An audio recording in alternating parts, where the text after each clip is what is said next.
Hello and welcome to day 2 of Worlds. This is the kimchicast. I'm your host, Box Kimchi, and we got two hopefully good games on the docket, and more importantly, two regional previews for next season. As to kick us off, we have GAM versus SoftBank Hawks, two future regions in the APAC, or two regions that are in the future APAC League, and then 100 Thieves and Rainbow7, future America's League teams. As we know, both of these teams are in the North Conference for 2025.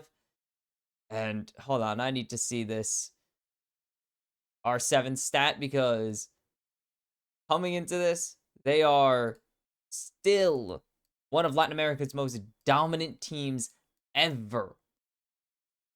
What is the total?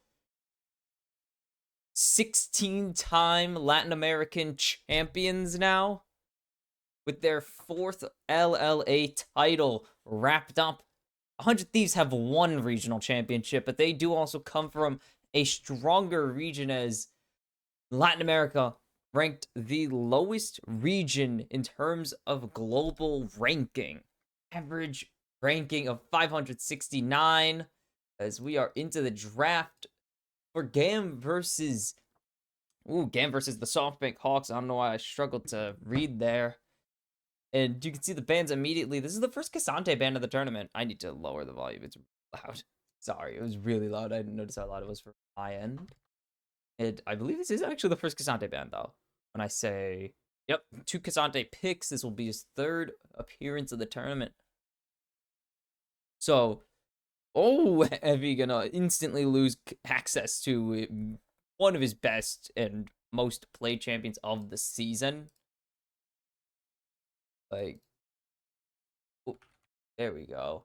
Heavy, 10 games in summer on this champion. 7 wins, 3 losses. All year. Oh, he only played it in summer. Kind of crazy. And Jink's going to be banned. Jink's going to be banned for the first time, and that is going to be the first Aurora of the tournament. It's been banned 3 times and left up twice, and Emo's gonna get his hands on it. What are they gonna match it with? They do have the Ziggs available. Ziggs was unbanned once, and it didn't get locked in, but Marble would... I mean, there's no reason not to slam it, if you ask me, for the SoftBank Hawks. It is just lane prio. Not even lane prio. It is a winning lane. Does he not have... He has 1 Ziggs game. Okay, that might explain why they were a bit hesitant. Marble 1 game of the Ziggs so far this year, and it wasn't even a win. It was back in spring. Way back in... Oops, that's not what I want. I want a match list. I'm an idiot. Woo! All the way back against PSG Thailand in spring playoffs. Wow! I look away for 2 seconds. That's a Jin lock-in into the Ziggs, and contemplating the Poppy, it would not be bad with what they've shown. They're showing Ziggs, Jarvan. That is not a bad angle to take a Jarvan into. Or not to take a Poppy into. I'm already messing up my words. God damn. Hi. Oh my god, I don't need a Jarvan. I need that on. I need to do this, and that's... Rumble has not been doing super well, to put it nicely. Rumble, if you remember yesterday, Rumble 0-2 so far at Worlds already. Off of 2 really ugly games. Well, in the PSG Pain Gaming series, Aja had a rough time on it. Then Weiser had a rough go of it. And I believe Weiser having a rough go of it was in game 3 as well, which is not pretty. Let's give me Nocturne. Levi. Still getting respect on this champion. Are you kidding me? No, that was in game 2 that Weiser had a rough go of it, eh? Are you kidding me? A Yone Van makes a bit more sense, especially with Dasher having actually, I mean, okay, I can't say actually having played, because Levi has played Nocturne. It's crazy that he's still getting bans on this champion years after the fact, and Bard taken away from Elio. Oh my god. No, not the Bard ban. I'm still not over Nocturne. It's just gonna be weird seeing Nocturne banned against one dude forever. He never gets to play this champion, or he just doesn't lock it in. But it's such an iconic moment that people just keep doing it. That's nuts to me. Leona gonna be the final ban? I don't hate it. I really don't hate it. I think it, even with the Poppy, it's just too much of a problem. Rel, it can work. I know where they're going with. They lost the Leona. They're going to replace that engage with a different, similar engage. Just set up for Jarvan, Ziggs, and Rumble here. And then get that top counter. Or not even top counter pick. That's mid counter pick. But Aurora's already down. And that is Levi on the Shyvana. That is a Levi Shyvana. What the hell?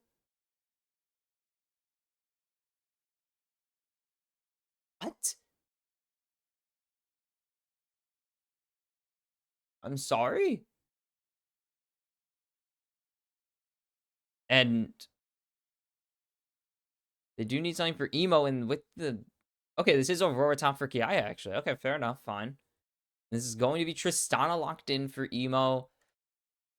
I think we only saw one Tristana yesterday, and it just didn't work out in the end. Maple didn't play poorly. It was more of the team around him, and this is going to be Dasher on the Lucian. I mean, the one Lucian we have to go off of was pretty crazy, and the Hawks love their fighting, so we can see more of that Lucian if Dasher can actually get getting a lead. This is the peak of the current mid lane meta. Ziggs in the bot, like current meta, Ziggs in the bot lane, double ADCs in the mid lane, like exactly what you expect to hear in the current. Just, yeah, Ziggs isn't playing mid. Why would he play mid? Put him in bot lane. That's a great idea. It's working. But I don't know what... Ooh. This is mostly just going to be leave... Honestly, this is a leave Marble and Easy Love to do their thing kind of lane. I can already feel it. I don't know what a Jhin or a... What a Jhin and Poppy are going to do. That makes sense. I don't know what a Jhin and a Poppy are going to do to really influence each other. But maybe they got something up their sleeve. But it is, as GAM would put it, GAM time. They are the team. They are the region with something to prove. But the Hawks are the team with something to prove because somehow they're the lowest rated team at the tournament. Like, lower than Pain Gaming, lower than Rainbow7. The SoftBank Hawks are 53rd in the world. The lowest rated team to make the World Championships somehow. And GAM is a team with a chip on its shoulder. They have not been as successful as they've wanted to be. If you remember last year, surprise upset to a team they beat in VCS finals to miss out on the Swiss stage. Yeah, VCS Civil War for the final seed in the Swiss stage was kind of nuts. And they're back once again as champions, and they need to prove this. That they are the best that the VCS have to offer, and they are not going to go down quietly or softly. As are you going to get some poke onto Kiaya? Really just going to be throwing some stuff at each other. Levi and Forrest, just making sure the other isn't invading. Really it. If is... Oh, this is a... What the hell kind of pick is that? I'm not even sure shit. How popular has Shyvana even been? There he is. Kiaya with Grasp. I just kind of forgot. Oh, my nose. Sorry. Evie going for deep vision here. Going to... Oh, Levi, 6 and 7 on it. Okay, sure. What? Whatever. Levi knows how to do this, I guess. Not many other people were playing Shyvana, so that's odd to say that, but Sure. This Poppy is such a threat. Wow. Poppy is such a threat. Usually you don't see Ziggs surrendering wave control at any level. But Ziggs, yeah, just has to chill. Marble has to wait. Elio is a problem, I guess, in this situation. Especially now with level advantage. It's just unplayable for the Hawks until they get level 2. Any engage. Easy love, easy W's if Elio can get these stuns with the heroic charge. This heroic charge and audacious charges Vista. Force to use the crash down to dodge away from a rooting shot. Ooh, not what you want to see if you're playing, if you're on the SoftBank Hawks or cheering for the SoftBank Hawks. Giving up early crash. Oh my goodness, that minion was very close to being sacrificed. You're giving up early push in every single lane. 2 of them you were expecting it at least. Still surprised at the bot lane. What the heck? But Kiaya, Emo, very much easy push to pick up here. Evi's not really going to be able to just face check. Just walk into this Aurora safely as Rumble. And Emo is playing something that is always going to be pushing. But there's the... Just Elio walks away and... There's the audacious charge coming in, or the heroic charge, but it's not going to be enough. Maybe Elio could pick up 1 in response. He will. Does he have flash? He doesn't. Forest. There's the flip back from Vista, the flag and drag. Elio's going to pick up a 2nd kill for the SoftBank Hawks. And GAM just leave their bot lane to die. Elio just leaves his ADC to die, and Easy Love just cannot do anything here. Dasher just gonna clear out the ward. There's no chance Emo decides to fight there. What was Elio? Okay, they have push. And Easy Love is going for a reset, but he just doesn't back off of Vista here. And he's just gonna get locked down. Not even gonna bother burning his flash. He knows it's over. There's the barrier coming out. Thinks that maybe Elio can fly back in and pick up some, and can save this play. Vista will pick up the kill, but that's not really the big deal. As Elio putting up the Steph's presence, they have to at least let Emo escape, but Emo forced to flash away. And things are coming up SoftBank Hawks right now to start off this game, which is not what people were expecting. Definitely not what I was expecting.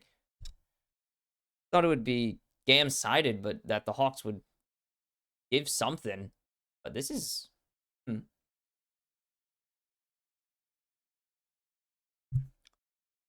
As Elio gonna get poked down again, and this is kind of the problem with the Poppy, is that you can't escape.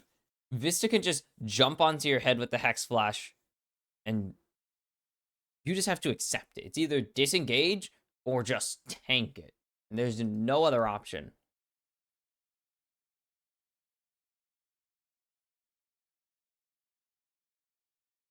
There we go. That's what it was. Oh, and there's the crash down following the shattering strike, and there's a kill going over to Marble this time. And Vista, yeah, this is more of what I was expecting from this bot lane. Just, oh, Deadly Flourish was the, I had to check.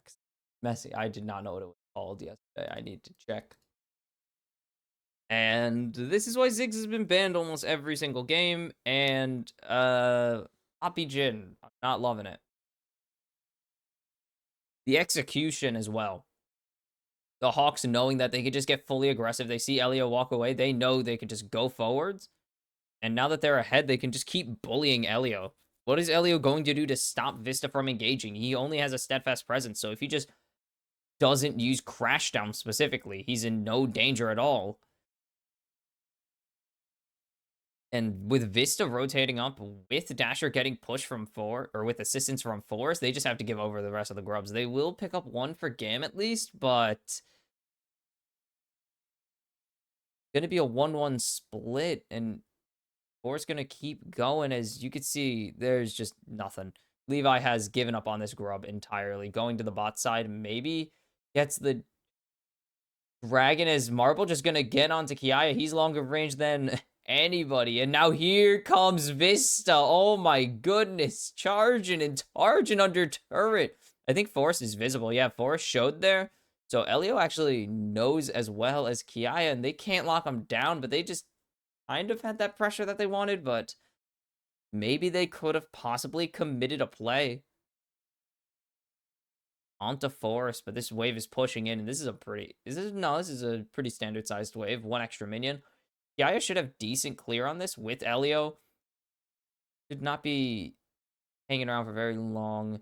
But Marvel going to be able to just lay down so much damage. This is... Just what are you doing into the Ziggs, honestly? Like, what are you supposed to do? This champ is kind of obnoxious. And it is painful for GAM to play around it so far. It lays in so much damage. He has really good range because his abilities have not great downtime. Is Elio going to jump on a Marble there? Charging out to the way, but Kiaya's just... Marble just doesn't care. He's just going to hit Kiaya. Like, Elio doesn't have any damage, really. Elio's not pressuring Gale with a Ruby Crystal and boots. It's just going to blow it up. Emo going to get some damage with the bomb, but can't really commit to a play. And now Dasher going forwards. Vista going to hit the turret, and that's a plating for Marble, and Vista going over. Forrest just going to keep going aggressive. They have full vision control of this bot side. Elio's half health, so they can get Vista over here. This could be a very good play for the SoftBank Hawks. The smite is early from Levi, and Forrest is going to be the one picking up the blue buff. And okay, Vista in a bit too deep, and there's the deadly flourish. The Mega Inferno Bomb not going to connect. The flash follow from Levi, and now the curtains are open. It's a double kill for Easy Love. And there's GAM just punishing the Hawks for their over-aggression. That is... Oh, that's bad. It's now the game dead even in gold. As Dasher going to get jumped on by Emo. Does he have the damage there? No mana, so no Culling going to be able to come out. And Emo just going to pressure Dasher to leave and reset this wave now. And that pretty much... That play, not really the mid play, but that play in topside has pretty much salvaged this game for GAM Esports. Because now Easy Love in a playable state. Kiai is going to get burned down by Evie. Evie. Oh my god, I feel bad for myself. That's ugly. Elio has Levi nearby. It's gonna be such a problem for me to do Evie, Levi back and forth. I already know. How does Evie only have... Okay. Evie just hasn't based in a while. They're just gonna get some deep vision here, but that's... manage, not going to threaten Levi in the slightest. We're going to see the unswap from these lanes, from these side laners. Top laners back in top lane, and ADCs back in the bot lane, with the supports just kind of playing everywhere now. They're not going to see them much. This is more of what, again, I was expecting to see earlier, honestly, because Easy Love... With Elio, what are you going to do besides potentially stop a crash down? And that didn't even work anyways.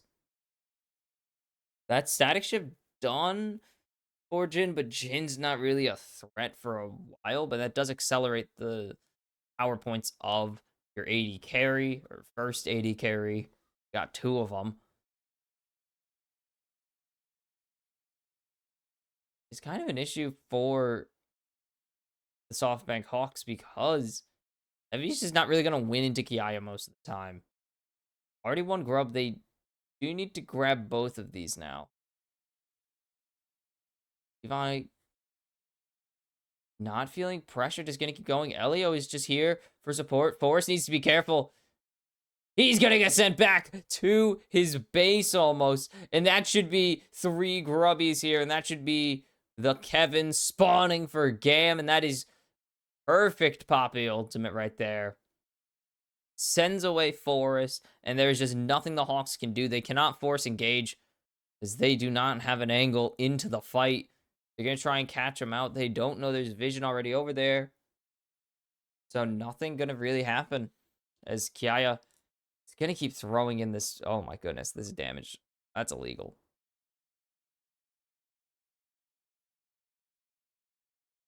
Evie just continuing to get chunked. He can't do anything into Kiaya. This doesn't have the range. And now Levi's up here. The ulti. The big flame. There goes the circle. And there's the kill to Levi. A plating goes over to Kiaya and Levi. Forrest will at least answer with the Drake. So it'll be 1-1 in the Drake category. Won't be an Infernal Soul, which is bad for my pick'ems.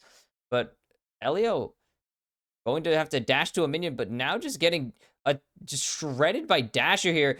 Vista going to try and engage. Not going to get anything. The Magnet Storm going to come out. Elio, the Cully going to tank. Getting tanked by Emo, but it's not enough. He's just going to get the last autos in. And that is the first kill for Dasher here. As Forrest just jumping in onto Levi. The Mega Inferno Bomb with the Cataclysm is so damn good. And that is Levi gone. Forrest takes him out. Evie has found a really good fight angle onto Kiaya in the top lane as this is all happening. And Evie is just occasionally finding his moments. Turret should not drop a plate. It is. Actually, it will. Plating goes down. Evie gonna get comboed by Elio. The Blood Song is down, but he doesn't have flash quite yet. And Evie gonna be able to get out with his life. Is this Chemtech? Yeah, it's Chemtech. I saw the big scryers, and I assumed it was Chemtech. And both of these top laners on a sliver of health, on a small amount of health. Evie very close to picking up a solo there. Elio very close to turning the tables on him in response. The Hawks have had one thing consistent for them, and that's kind of just owning the video game. There have been very little angles for the Hawks to, or not for the Hawks, for GAM to even know what's going on the Rift. And they've been using it to their advantage and their detriment. Like them dying randomly in GAM's jungle. That was a weird time. As you can see the bot pressure. This turret's just going to fall. It's going to be Emo. Ooh. I mean, the wave is going to be nice, but the tower will still fall. But they don't have a wave to push with anymore. Forrest just going to solo. The Rift Herald doesn't even need any help. This should be the top turret gone entirely as Marble and Vista following. I don't even know if they're going to need it. They're just keeping Kiaya off of the wave pretty much. Nope, Dasher. They don't have anything.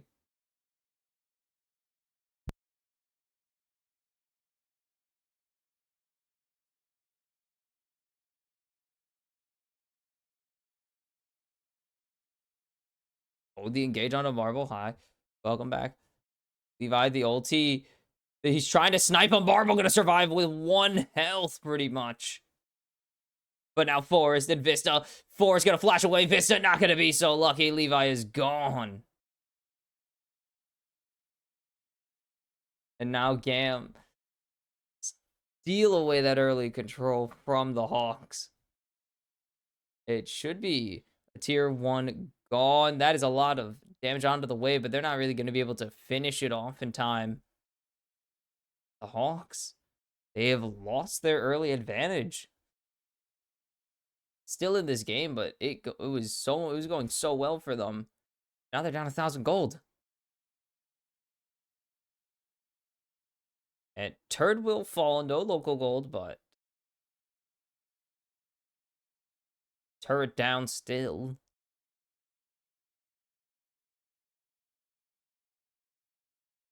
Where are we at in the state of the game? Everyone finished with their first item, except for Evie. I think it's just because Evie still refuses to base. He will go grab his first item, though. Full finish for the only ADC that built it, actually. Obviously, a lot of ADCs build Cole first base if they can. Just an efficient use of gold instead of starting Cole. But none of them have actually... Only one of them went it this game. We've been seeing a bit more Cole in other series. I think PSG Pain Gaming had a handful of them. So no one else going to get that cash injection, especially. Which is odd because GAM pretty much have only had 1 or 2 fights. They've just left Easy Love to farm wherever. Harold, are they going to get a ton out of it? No one hit by the big flame. But that pressure is just going to make sure no one is getting to finish off that turret.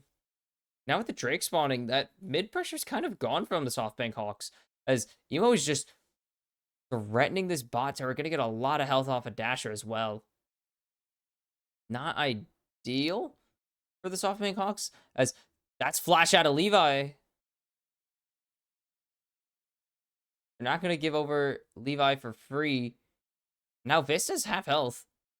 They have the engage. They don't have the Cataclysm to set all this up. They're going to need Vista to be the hero to set up a gigantic combo here. But there's the twisted dimension.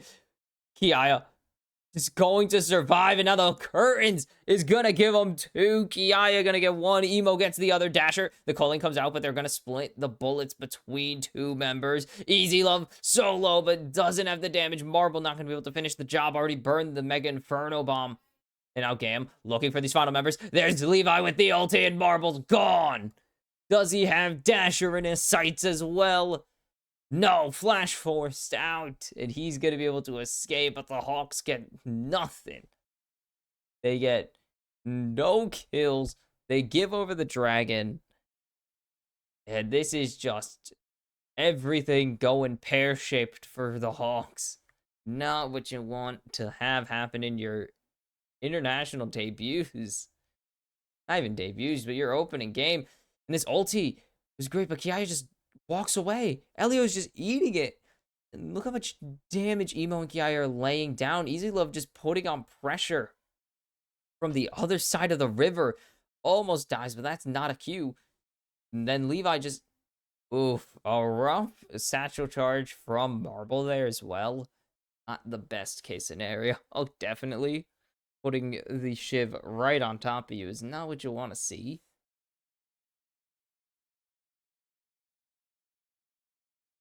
Now GAM in a very strong position. Marble putting out really good damage, but it's just not going to matter. GAM are going to be able to survive it. None of this matters. They didn't have Cataclysm to set it up. Vista really wasn't able to set up and engage. He was already half health by the time the fight started. This is just nothing going SHG's way. Jin's 2 items, so that's not really going to matter. International, by the way. This is international play. 73 games played in. It's crazy. Oh. Win rate kind of tough, but Levi has put on some pretty good performances in spite of being not great.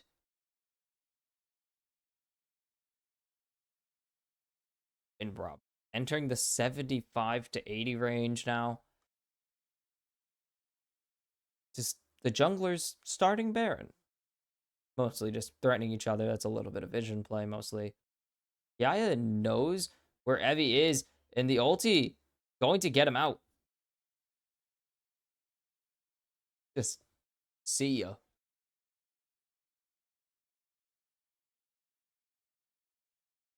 Dasher trying to just clear out this wave as they know Elio and Levi are looking for play here.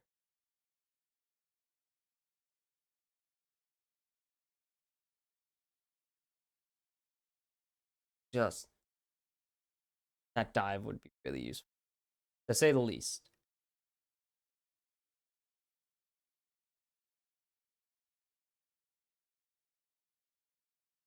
Dasher gonna keep clearing out these waves, but there's the root. There is Levi just flying in. Emo gonna pick up the kill there. What root do they have?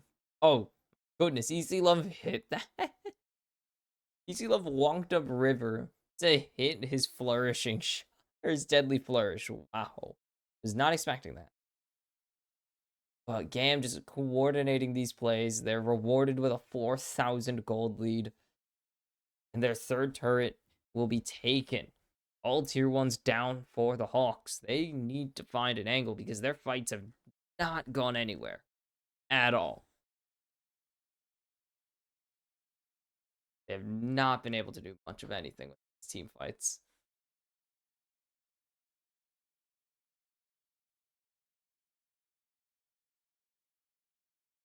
Jin going to 3 items. As Elio's just jumping in, and now Levi with the ulti. Easy Love opens the curtains, and he's gonna close the book on Marble. And Marble, a lot. This bot lane has died a lot. And Force has to just leave. Elio, Ki, everyone on GAM is just walking into his jungle, and they want all of it. They want his camps. He's not allowed to have them. Deadly Flourish letting out a Vista, and that's so much damage coming out from this Shyvana. Dragon form. Right? Oh, do they know? They barely saw the pet on Vision. Easy Love. They assume. They just assume someone's there. Forest got spotted barely, but they didn't really do anything with it. As the Mega Inferno Bomb just going to clear this wave out. No push for Emo. Trick started by the Hawks. Levi does have ulti, so he can't jump the wall here. They don't have Emo here, so it is a 5v4 if GAM do want to pull, as they're not going to be able to stop them, and they're going to steal the Drake, the Cataclysm, into the Between Worlds. Dasher, gone! And Forrest gone as well. Envy, oh my goodness, trying to jump in. He will get one, but Levi will get the Battle of the Eevee words. As Emo just gonna jump in onto a Marble, resets, and gets out with the bunny hops. And now GAM are just styling. 7,000 gold ahead. Tier 2 gone in top. Emo pretty much just clearing out these turrets. That's all the tier 2's gone now, actually. Kiaya being able to finish off the bot tier 2. And this dash, just a little late. They know how to buffer it, and he's trying to lock Levi onto the Cataclysm, onto the Equalizer, but it's not going to matter. Emo just does so much damage. Evie will pick up 1, but who cares? Baron for GAM, as you can see in the corner there. And just, there is nothing that GAM cannot take a control of here in this series now. They are just in the best position imaginable. Oh my goodness.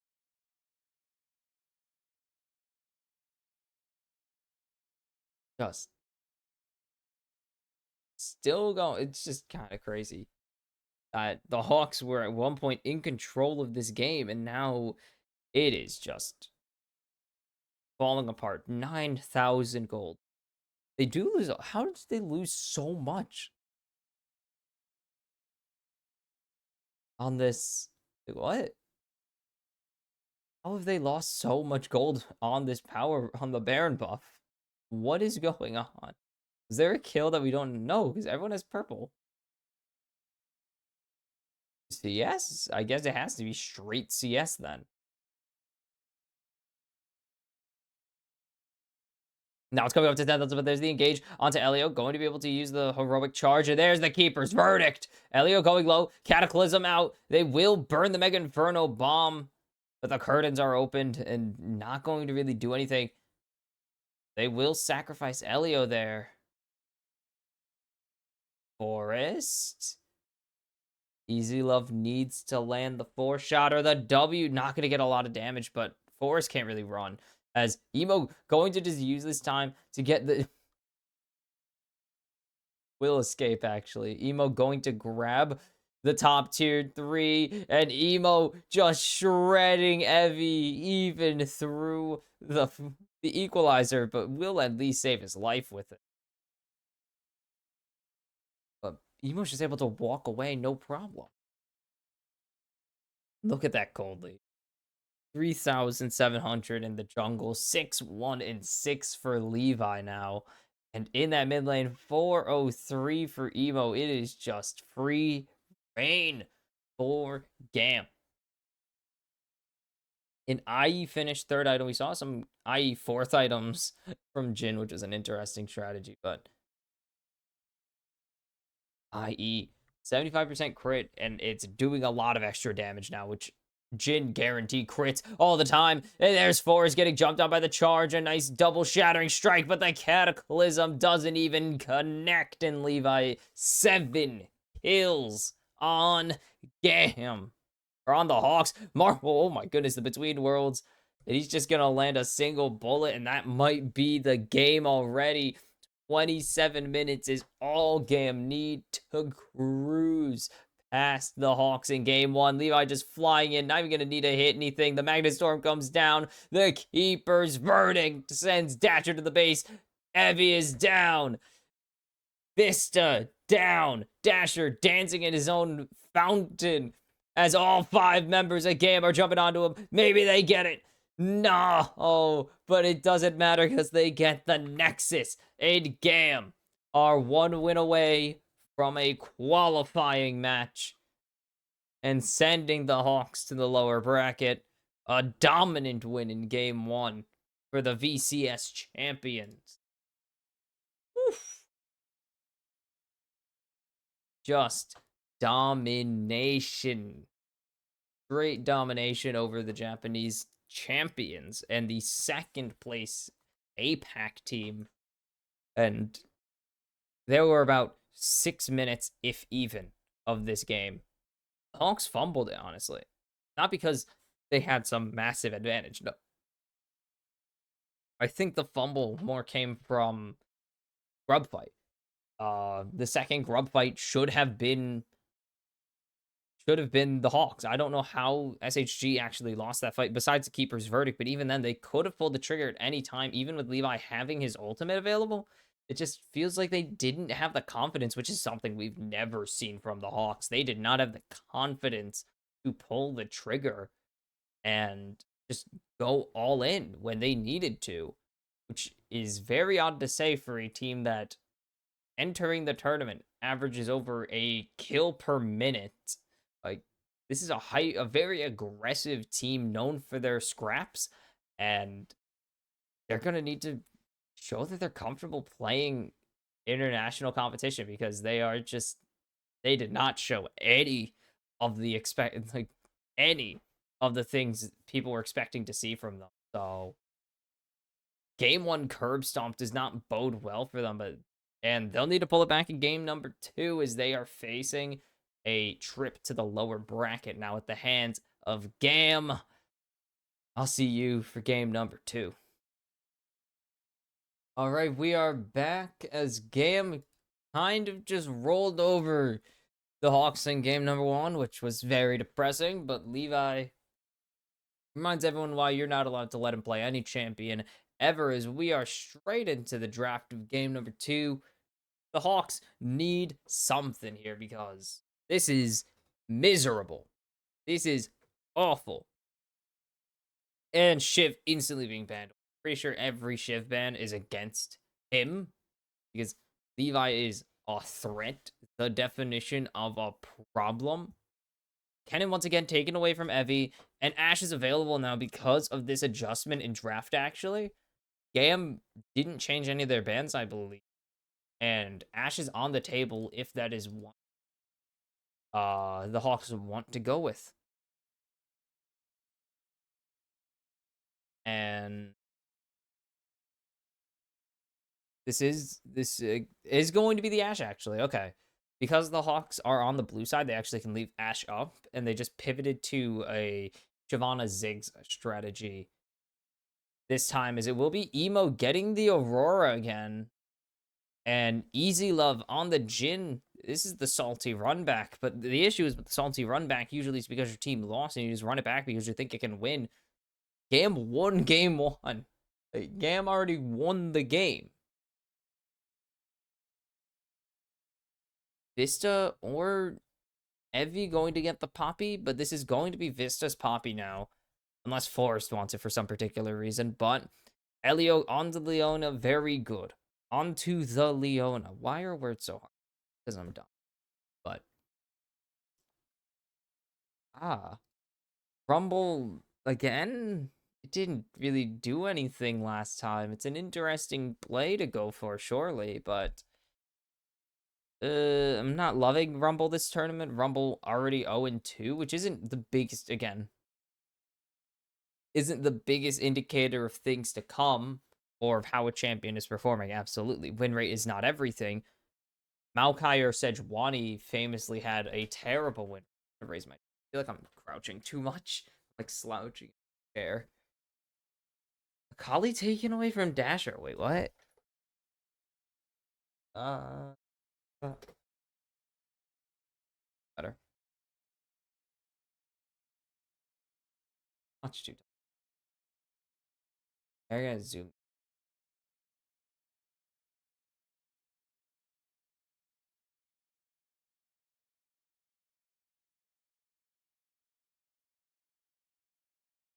Stana taken away from Emo. This is Kiai who had it. I lied. I don't know why I said Emo. I didn't. It's Kiai who had it first. Oh, there you go. That will move. Find a place to use. I don't know where to put him. I want to readjust everything. Diego taken away from Forest. What is the final ban? It's going to be Sejuani taken away from Levi. So it's time to get creative. Jarvan available here. It still would work for both teams, but I don't know if they're going to want to go for it anymore. Is the question. This is still flexible, but it's likely going to be Kiaya back on this because I don't see Yone taking. And that is an insta-lock LeBlanc for Dasher. Okay. And Lee Sin for Forest as well. Both of them are pretty insta-locks. Fair enough. And Levi on the Wukong would be a lock-in, to say the least. I don't think I love that lock-in, honestly, but they're going to go with it. I can see the vision, but I'm not sure if it's good.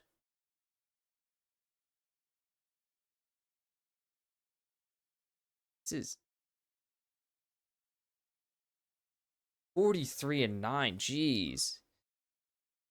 It's pretty good, honestly.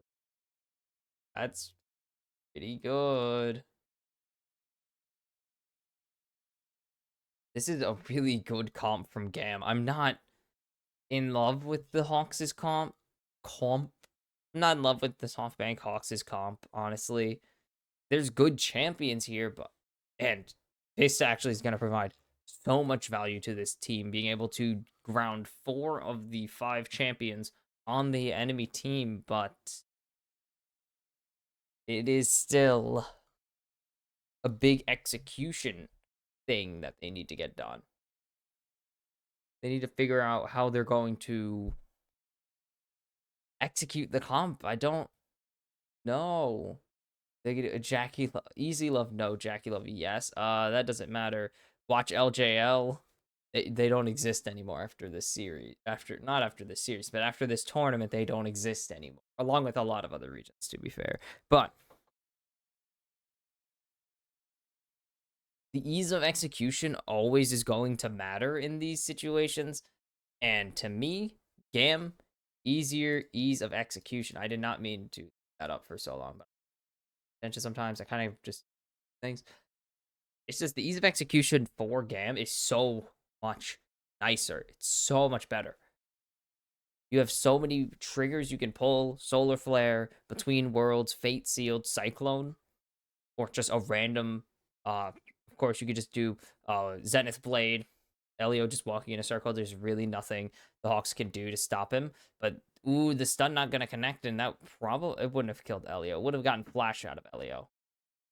But the Hawks do need to get aggressive here. They have such a strong level 1 compared to GAM. The sad.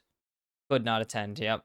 God, 2020 and 2021, miserable times to be a VCS fan. Pretty much set the region back so far internationally.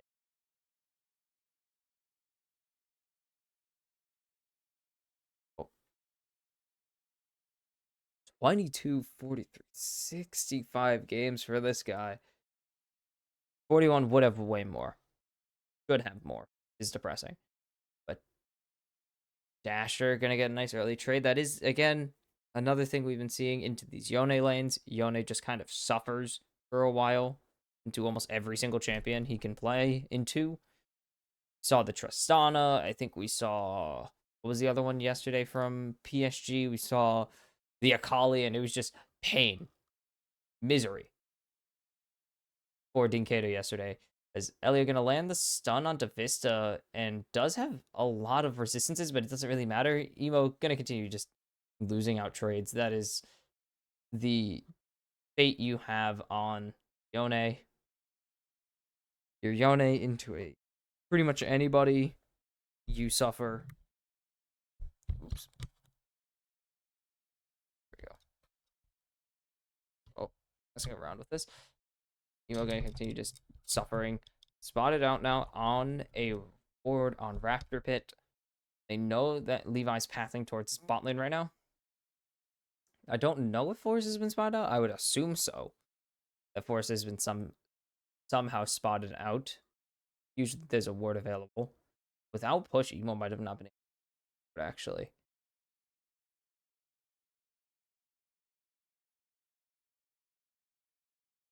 Dasher continuing the... Oh. Inflicting pain on his enemies. Evie in a much better position, but he's still just shoved in.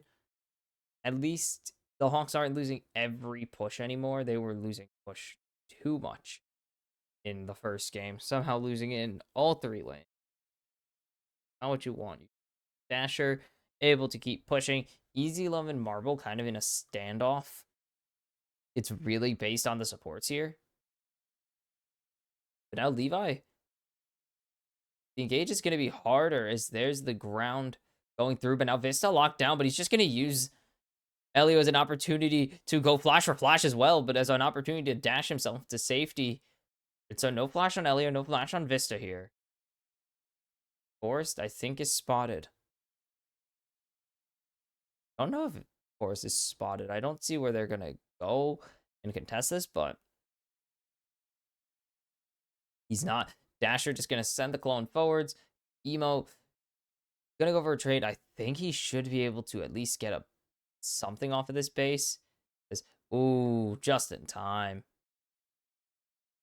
Dasher just going to keep the pressure on because Emo can't base right now until Dasher lets him. Even with teleport, he needs to just keep playing catch. Dasher, the pressure Dasher can apply is significant. Because Emo really just can't answer his push yet. He doesn't have the ability speed, haste, and attack speed to do it. As based at nice tank there on the Deadly Flourish. No root going to Marble. That could have been pretty dangerous. I don't see them losing it outright or death, but would have definitely been negative. That is a Dark Seal and Amp Tome for Dasher. What are we going to see for Emo? Emo with 30 CS. He's a wave down, but... Oh, there's the root, but there's the response. Steadfast Presence. It's going to be a lot of damage onto Elio. They will at least get pretty much nothing onto Easy Love, so GAM should be pretty okay with it still. And Emo, again, just going to have to waste money on a Hex Drinker. And that is kind of the biggest detriment, is that you have to pay a 1,300 gold tax to be able to play as Kiaya level up or a level ahead, but just Evie is gonna keep going in as here comes Forest, the Fate Sealed. Dasher blocks it so he can't run away. Emo, it was rooted up, but just able to flash away in time. Forest doesn't have the damage yet, and he will survive, but he has no teleport. So Dasher going to really get a lot off of this play as Evie's still level 5. Doesn't know Elio's here, so Kiai can get really aggressive and punish.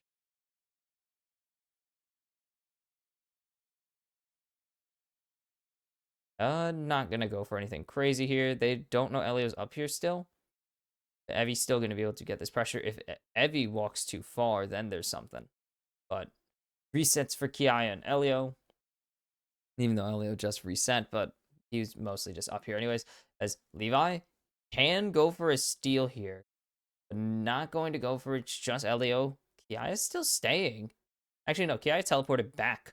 As there's the... Ooh, another steadfast presence. The Between Worlds goes down. But there's the equalizer in response. The ignite of Elio also burned away. And GAM just don't really get anything. As Dasher just going to be able to blink back over the wall. Leave. Forced. Going to get his reset canceled. But Evie will be able to reset still. Let's get back to lane. The Hawks, there we go. That is a play that we were more expecting. As Vista going to get the jump into Elio, just doesn't get the stun there. Ignite goes down. There's the steadfast presence to stop Levi from running away. Dasher's here now as well. First blood goes over to Dasher Force, running away. Here's Evie as well. On top of it all, flash follow. There goes Levi. They're going to at least get Evie in response, surely. And they will. Ki will pick that one up. They get Force as well. Maybe it's a 3 for 2. Can it be a 4 for 2? Ki needs to pull these numbers back, but he's got Vista. He's got Dasher. The root goes through, but the weirding, it's a triple for Ki. And it's going to be a triple for Dasher as well. Or sorry, only a double for Dasher, a single for Evie. And that is the blood that we expected to see. These are two regions that are a lot more aggressive than most regions. And this all starts, this would have been so much easier. This would all be so much nicer if I didn't give it in. But that would be so much easier if the stun connects. That is 2 stuns on Elio that just don't happen. Great block on Levi, actually, to deny any damage on the E, on the Nimbus Strike.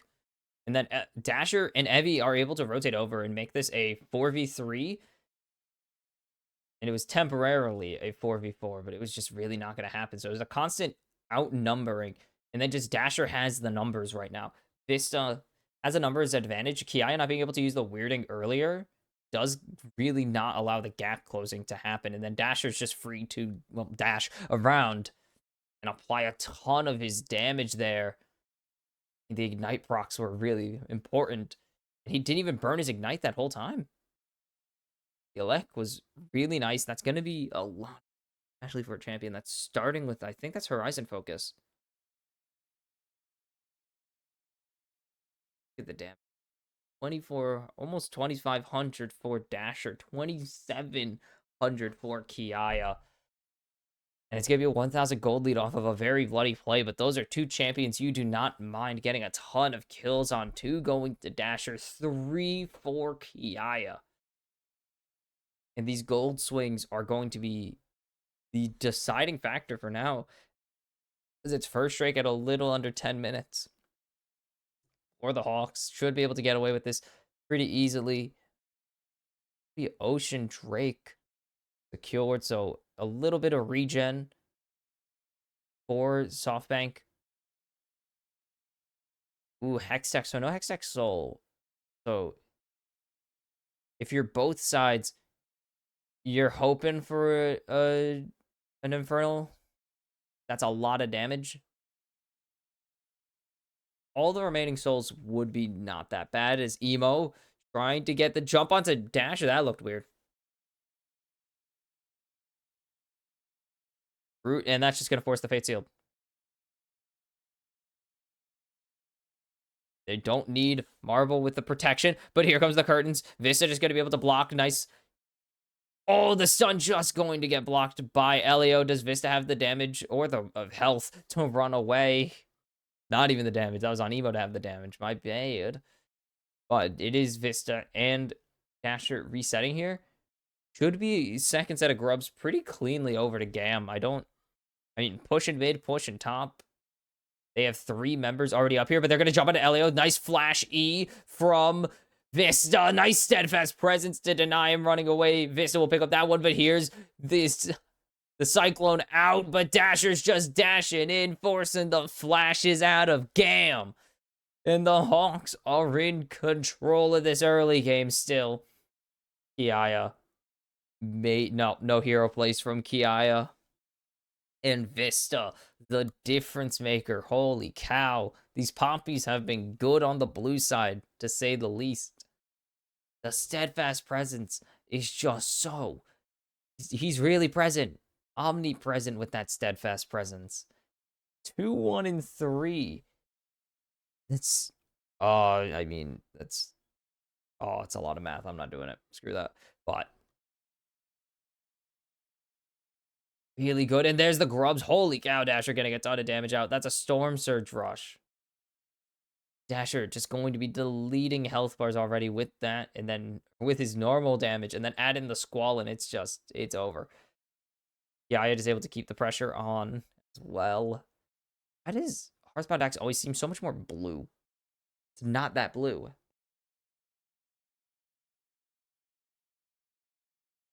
Whatever.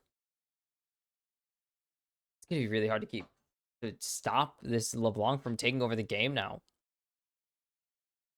Ultimate Assassin already doing a ton as Vista's just putting in damage onto Emo. The ulti just not in time. That control word move too.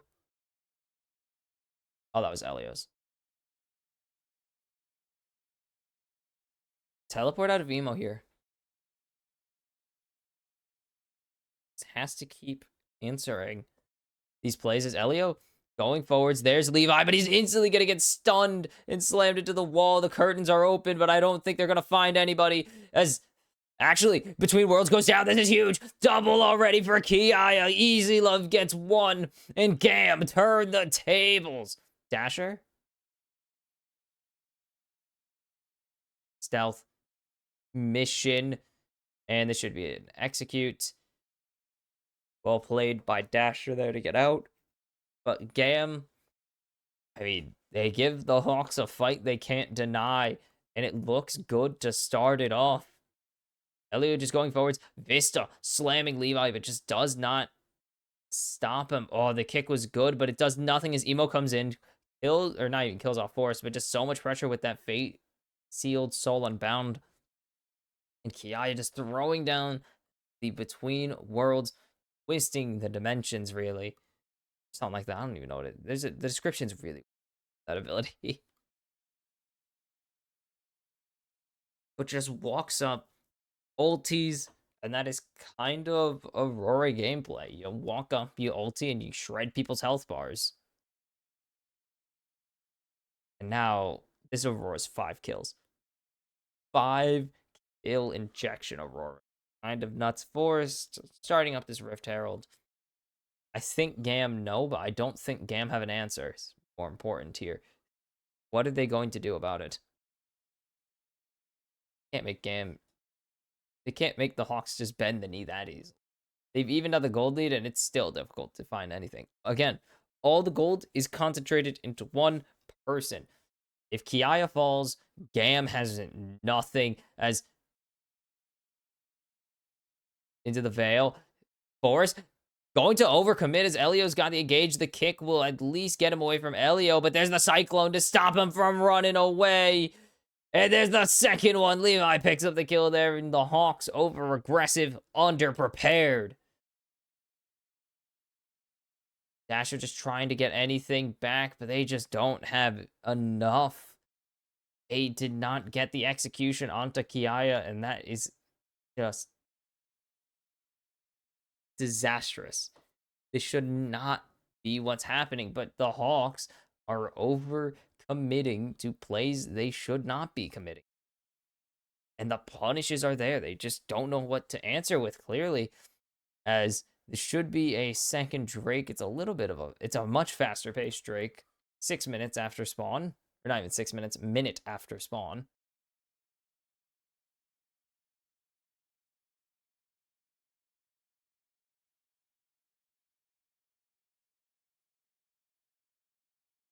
Overcommitting, under-delivering is kind of a problem, as Evie just going to keep the pressure on. I think Vista, Emo gets stunned up. Evie, there's the keeper's verdict. Doesn't have the equalizer to lay down. Doesn't lay down the equalizer. Finally going to lay it down. There's the Fate Sealed. It's a little bit too late for the equalizer to really do anything there. But now the Hawks just going to go forwards here. They have the numbers. They have the health bar advantage. They will get this pressure down. Do they get this turret first? No. Actually, there it is. First turret goes in favor of the Hawks narrowly. Kiaya not going to be able to actually finish that one off. Had to back up a little bit to get what he wanted. And the Herald's going to crash. And you hear, well, you guys can't. But the crowd gives a little cheer. Always love seeing Shelly crash into turrets and take them out.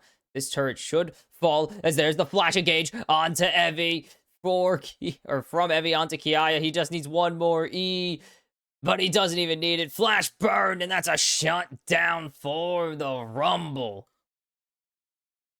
And Evie did not get to have fun last game, and he said, I want to play League of Legends, god damn it. And he does. He gets 1 kill back. His 2-1-2. Only got 1 kill last game, so that was a miserable experience. He's already doubled that number. And still, this Aurora is really strong. Malignant's already finished. No one else is even close to 2 items. But the accelerated state is all that game really have. Obviously, very skilled team, but they pretty much exclusively have this Aurora still as their saving grace. They are much behind in mid. Just Dasher having an incredible game to return to, not even return to form, but just to play better. As Elio jumping in onto Ebby, I don't see the play happening. And the wave is gone. Emo gonna get some damage onto Evie. He should be able to win this trade pretty easily. And that's a turret shot, so not as easily winning that trade. They go about even. There's a lot of damage coming out of Evie already. And GAM kind of need to figure out what they're doing with it. Or to stop it, because he's just going to lay down equalizers later on top of whatever Vista says to. Should be mid-tier 1 gone. Nope, Static Shiv able to be enough pressure with Levi rotating down as well. Emo's going to get this bot tower in the meantime. And that is gone. A 3rd turret for GAM. They have all the tier 1s. Oh, shoot. I thought they only had 2 of them now. But nope, all 3 of them are gone. The pressure they are putting on the map is pretty extensive. That's a Baron. No. I was looking at the objective spawns. I'm like, that's a Baron. They're not going for Baron on spawn at this phase of the game. They are not that far ahead. Is Forest showing now on this control where they need to be careful? As the plays have not been working. Dasher going to get chunked by Kiaya. And it's really hard to find an answer for GAM. They really don't have a play here. That makes a ton of sense. Just around this Aurora. Aurora is such a slippery champion. They don't know what they're going to do. It is a really bad spot for GAM to have fed, or for the Hawks to feed specifically Kiaya's Aurora, because it's so difficult to lock down. It is really difficult to already lock this champion down, and then add in it just being able to full rotation you. It's just the worst experience you could possibly have, as the supports are staring at each other, just waiting. Forest is here. I don't think there's an engage onto a Leona. They don't know where Kiaya is, so Forest could just be despawning in a second if he's not very careful. Levi here to back up his mid, or to back up his top laner. I keep seeing Aurora and thinking mid. No, she's just playing top lane. As there's the engage onto Kiaya. Kiaya has a lot of health, and they need to follow it up. The arrow not going to connect with anything, though. And there's the Fate Sealed onto Forest. It's already 2 gone. Dasher down. And Forest down. Easy love with a double kill. And it's just Evie and Vista trying to find some solace, but they won't find anything. It's going to be a second Drake over to GAM. And the Hawks overplay their position. They thought they had it. They think they have it because, honestly, it looks really promising with the jump onto Kiaya early. But look how far Marble is. He's not here. He's still clearing out mid. Evi's not here. He's clearing out mid. This kick, they think they get it. The Steadfast actually saves Kiaya's life right there.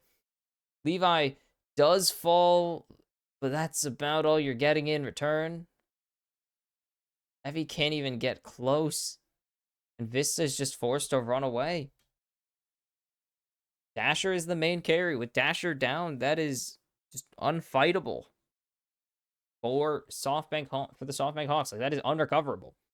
And this is a drop in gold indeed. Yeah. We're about 1,000 gold on the other side of the coin now. As opposed to what was a really strong game state for the Hawks. A lot of this gold is centralized onto Kiaya, but now Easy Love is starting to pull far away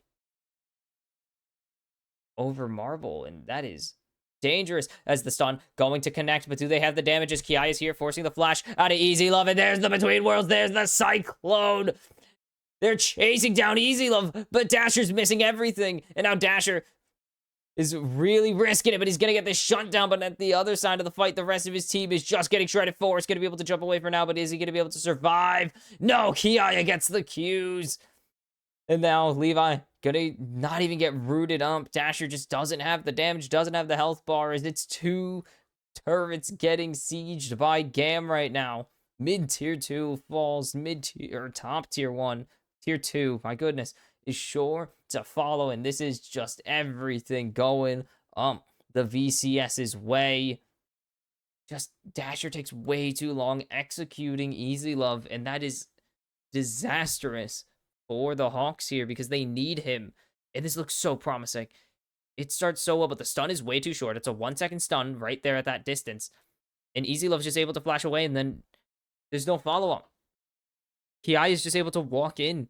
SoftBank lets themselves kind of get baited into a fight that is exactly what GAM want. They want them to jump onto a member that isn't going to die in one rotation because they just don't have the numbers yet to burst them down as Marble is just gone. The stun comes through onto Vista. Vista's running away, but here's the curtains. How well can you dance, Vista? Not well enough. Easy Love has 4 kills. And he's just playing second fiddle to his top lane. Oh my goodness. That was an aggressive blast cone play. As there's Emo jumping in. Doesn't even matter. Dasher. Not even going to be able to go in. LAO. Just playing bodyguard. Force lands the Q, but he's just going to get juked and killed. Nice equalizer, but it's not even going to be close enough. The fate sealed. Elio will fall to Dasher, but I don't see a hero play happening today. Evi forced a flash. Flash follow from Emo is huge. And now it's just Dasher gets 1, gets nothing after it. Baron for GAM. It is a bloodbath for the VCS. 10 kills on 1 man, the most of the tournament so far. Kiaya saying, yep, this champ isn't going very much anywhere. You are not allowed to play this champion after today. That is a huge bounty getting claimed, though. That's not really going to do much. You're down 5,000. That's a band-aid more than much of anything. And where are the Hawks going to go? They've just been fumbling their fights for so long now. It has been impossible to see them do anything else. They've just been trying and failing to find the angle that they want. And it is GAM time. They are going crazy right now. Vista going to get slowed, dodges away from the deadly flourish, and the 4 shots coming out. I don't see this doing much damage to anyone. Emo gets blocked there. They thought they had an angle. There's the stun connecting, but do they have enough damage? They do. The Ignite will pick it up, but is it going to be enough to stall? No. Levi and Easy Love do so much damage. The Between Worlds goes down. It's a triple kill for Easy Love. And are they going to give it to him? They're going to give Jin the quad. It fits, and GAM are putting this one to bed. Good night, SoftBank Hawks. We'll see you in the lower bracket. GAM punch their ticket to the qualifying match.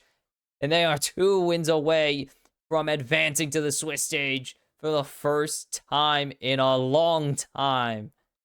It's GAM time, baby. And they want this to go on more than just a play-in stage like last year. They're back.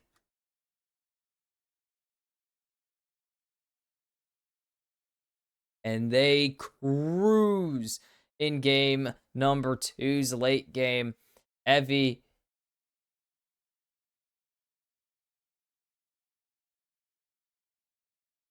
the handshake's given out, but this is a series that Kiaya ate up like no one's business. This Aurora champion is so damn good.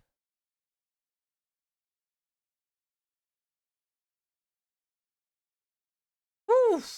GAM take their first bow of the tournament, and the VCS faithful are losing it here in Berlin as they are victorious. A clean 2-0 over potentially future regional rivals, SoftBank Hawks Gaming. And that is an easy way, that is a clean way to finish off the first game of the day, as we have our third team in the qualifying matches. GAM Esports roll. It was never in doubt, really, that the Hawks were going to be able to pull it off. They just fumbled too often. They made way too many mistakes to really justify anything. Just every single move they made was the wrong move. And Ash going to lose her second game, actually. Ash winless at the World Championship somehow. Meanwhile, Aurora, I think, undefeated 2-0 now. And I don't know if we're going to be seeing that champion ever again. Like, I don't think we're seeing any more of that champion.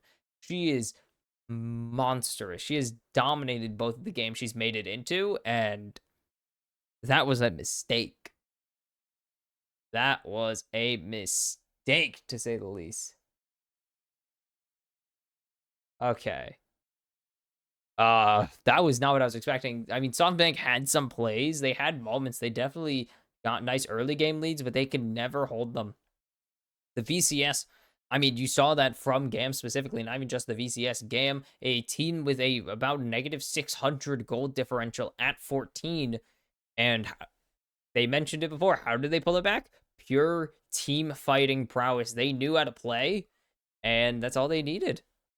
They knew how to play their mid to late game, and they crushed it in those mid to late games. And now 2 more wins, and they're back in the Swiss stage, or they're to their first ever Swiss stage, actually, because they missed.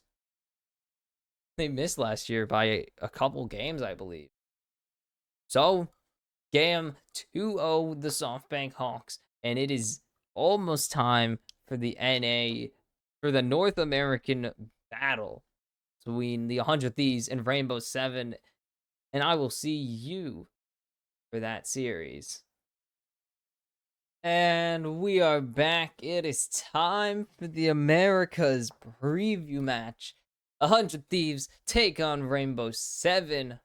The rookie, let's get that up there. Boom. The rookie sensations of the 100 Thieves against one of the best teams ever in Latin American like one of the best teams in all of Latin American League of Legends ever, period, full stop, whatever. Rainbow7, the super team that kind of always is, except when it wasn't at one time, but now they really, really are the super team. But we'll get there when we get there. Sniper and Quid, and Meech at the time, but Meech is gone now. Meech is still on medical leave. He's still on leave for his mental health. So they still have Tomo, and that is a key thing here, is that even without Meech, not saying Meech is bad, but even bringing in this emergency substitute for the summer split, Tomo has meshed with this team so well. Sniper, Quid, I mean, they have not looked like new players at all. They have not looked like what you would expect a new player to look like. Yes, Quid was a touted prospect. He was kind of stuck in the pipeline because he was playing behind he's playing by freaking Chovy, so he was not getting a single game, to say the least. But he came to North America, and this team really has meshed over the last few months of the season. They weren't lights out in the spring split. They might have been more lights out in the spring split, but I actually, yeah, that's right. This team really reached high in spring. Missed out on the top 3, but fell off in summer with a pivot to best of 3 and an 8-team region. But they rallied in the playoffs to finish the job, and that got them here. They just could not take down FlyQuest. That team is so strong right now, comparatively, and it feels like insurmountable. But this Rainbow7 team, kind of just a super team. I mean, Seo, Lions, and Odie, OG Latin American, like OG Latin players. And then Keeney, I think that's how you pronounce it. Kane? I never knew how to pronounce it. And Summit, of course, former LCS, LCK, OPL, I think, Brazil, or not OPL, CB LOL, like he's played everywhere. This guy's played in almost every single major region, and that's just gonna be a Kasante lock-in for Sniper first. Okay. This guy's played a lot of plays. He did not play in BR. I thought he played in BR. He did not. Oh, and they're gonna go for it. This would not be surprising in the slightest. Welcome to the OD era of Rainbow7, where we play a lot of brand. Like, trust me, I didn't even cast. If you watched any of my spring casts, OD and brand were very common words that were put together.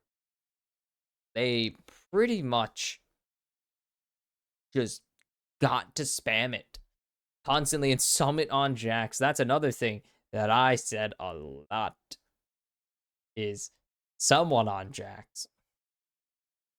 Like, summit Jax in the spring split was unstoppable, and clearly it was still unstoppable in summer as they won the damn thing. River on Jarvan, if this is the angle, would be like one of his most common played champions. Oh my god, they did lane swaps in summer. Sorry, we'll get there. But River taking his Jarvan. Quid on the Hui. Not a champion we've been seeing. Okay, maybe we have seen more. We have, but I always just assume we don't see Hui a ton. It feels like we don't see him as often, like, comparatively. I mean, 123 games, we do see him a bit. He's a bit more of a losing matchup. I think by 9 games, he loses more. I was reading that right. And Keeney, I still don't know how to pronounce it, and I'm going to mess it up so much. Even in summer, or even in spring, I don't pronounce it, but that's Tristana locked in. So, top half of the map secured for all these players, or for both sides. What are these bot lanes going to be? That is pretty much the only question now.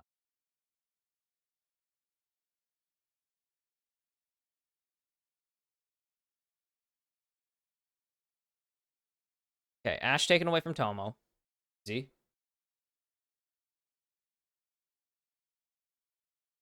Oh.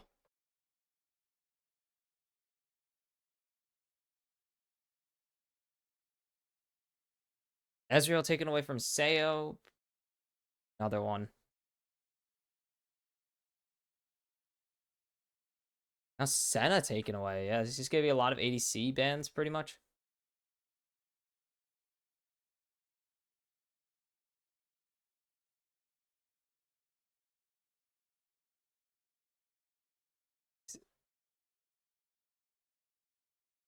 Oh. Ooh. So what are the Thieves going to ban away? Really, whatever they ban away, Rainbow7 are pretty much going to be able to take MF Jin. It's not left. Really not a ton left. Maybe a Smolder if they want Smolder. But Otherwise, it is thin pickings, and they're actually gonna thin out their pool more. They're gonna get Lions his Rel, very much a common champion for him and pretty much every sport, honestly. But not loving it. They're gonna give Tomo his Jin now, which is not bad with this. Oops, that's not what I meant. Click that. So, yeah, Jin Leo. That's not bad, and especially with Jin to follow up onto Jarvan and Hui, that is pretty good. And oh no, that would be nuts. This is a team that has a lot of confidence, and they're gonna lock it in. Where's their Draven game? I know they have a couple Draven games because Seo is super confident. Seo is super confident in his play. Hold on, let me go check because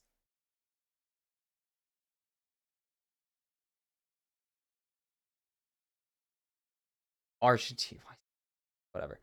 Like this guy has confidence.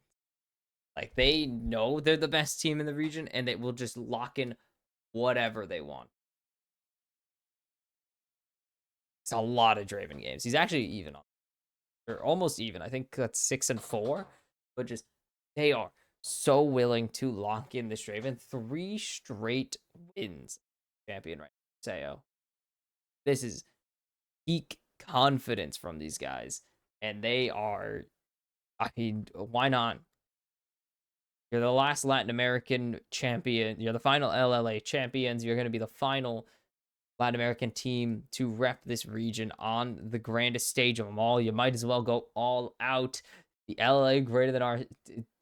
The LCS have some haters because the LLA fans have pulled up to rep their squad. R7, what do you got to show us? Because this comp is kind of funky. This comp, pretty funky. And they're going to need to show off.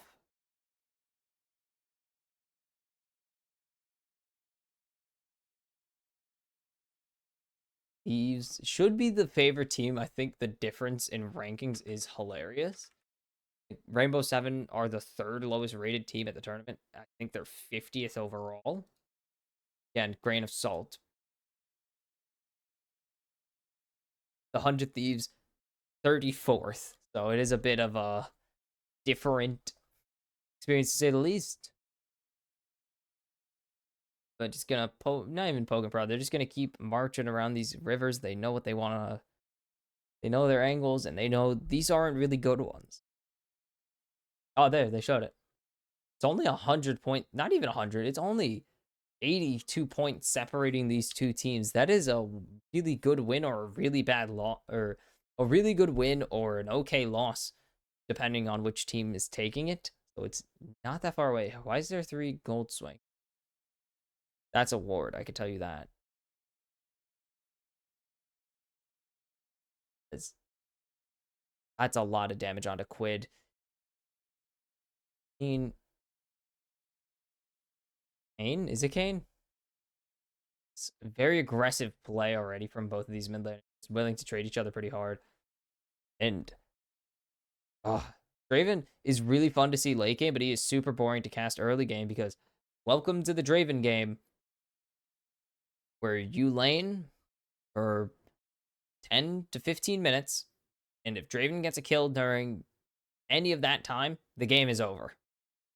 As Summit is just using his early advantage. As wow, that is a. Did he even make? Did he even make that event with the Afrika Freaks? I don't think that was him. I don't think that was him. I'm gonna check, but early game. Look at this CSD. Oh my goodness, the CSD is actually miserable. Holy cow. Lions does roam a lot. I will say that. Like Lions is a heavy leave the ADC type or type support. Like he wasn't even on the Afrika Freaks when they. I mean, he was back up or got benched. Ooh, oh, just gonna get the proc there, the passive as well. That's gonna be a lot of damage going over. That little bits of damage, they're gonna matter over time. They're gonna come in really clutch. Because River's here to answer a play. They could have a gank here if Lions doesn't position. So no, Lions positions right where he needs to deny River the ability to walk up and get this gank and execute this play. His Odie was also here to follow it up. He's playing freaking Cryo brand or whatever it's called.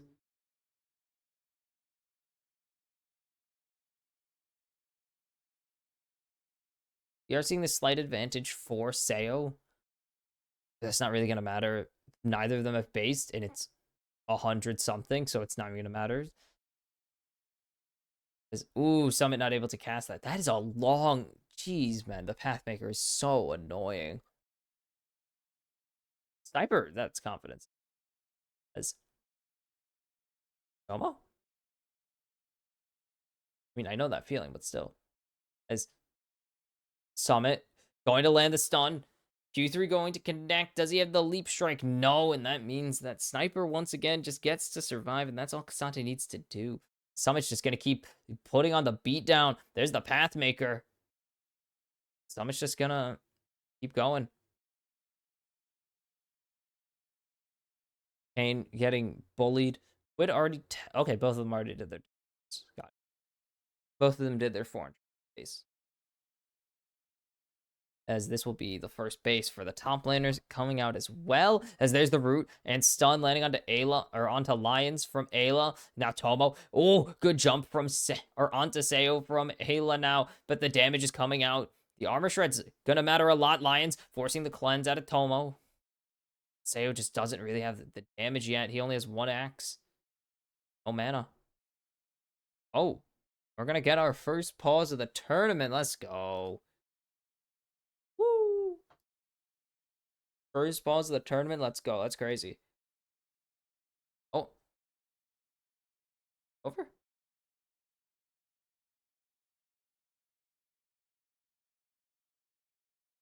Oh, we're back. Okay.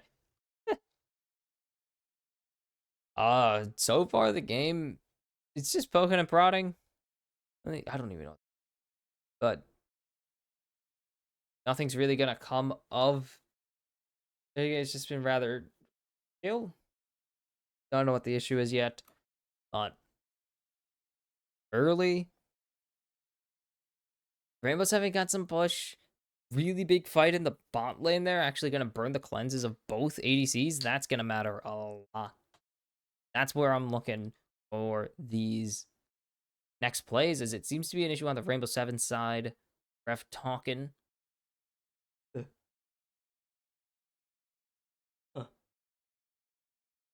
Oh, peripheral issue. Yay. But it's going to be really big. It's going to matter a lot more on someone like Jhin, who isn't as mobile. Draven the ability to just push a button and gain a pretty big attack speed steroid, along with having the move aside, or stand aside. Sorry, not move aside. This stand aside going to be a really big deal in kind of making him a bit harder to kill. I don't believe Lions is flat either, though. So that's going to be a bit of a big deal if either of these teams want to go all in on these bot lanes. Otherwise, it's mostly going to be Summit gaining push in top side for quite a while, or having control of the wave and then being able to just shove it out. And then that's pretty easy setup for the grubs if Rainbow7 want to go for that. And I think Sniper's going to need some assistance from his jungler because he is kind of stuck doing nothing. Like, he is going to be in pain this game. We've mostly been seeing Yone's getting punished, mostly like mid lane, melee mid laners getting bullied by ranged mid laners. But it's mostly been Yone's, so this is our first. Oh, yeah, no. We don't also have Aja bullying Wiser on the van. That was mean. But besides that, it's mostly been mid laners suffering. Horrible pain is it's keyboard issue. Not what I was expecting. I don't know, some random issue, honestly. That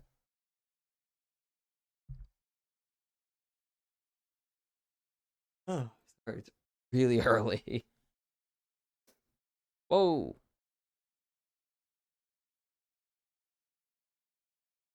This is kind of tough. They did do this. Yes. True. These were what state were these taken in? Because those last ones are the final regular season. Oh, these were that's spring playoffs? Then the start of summer? I think that was what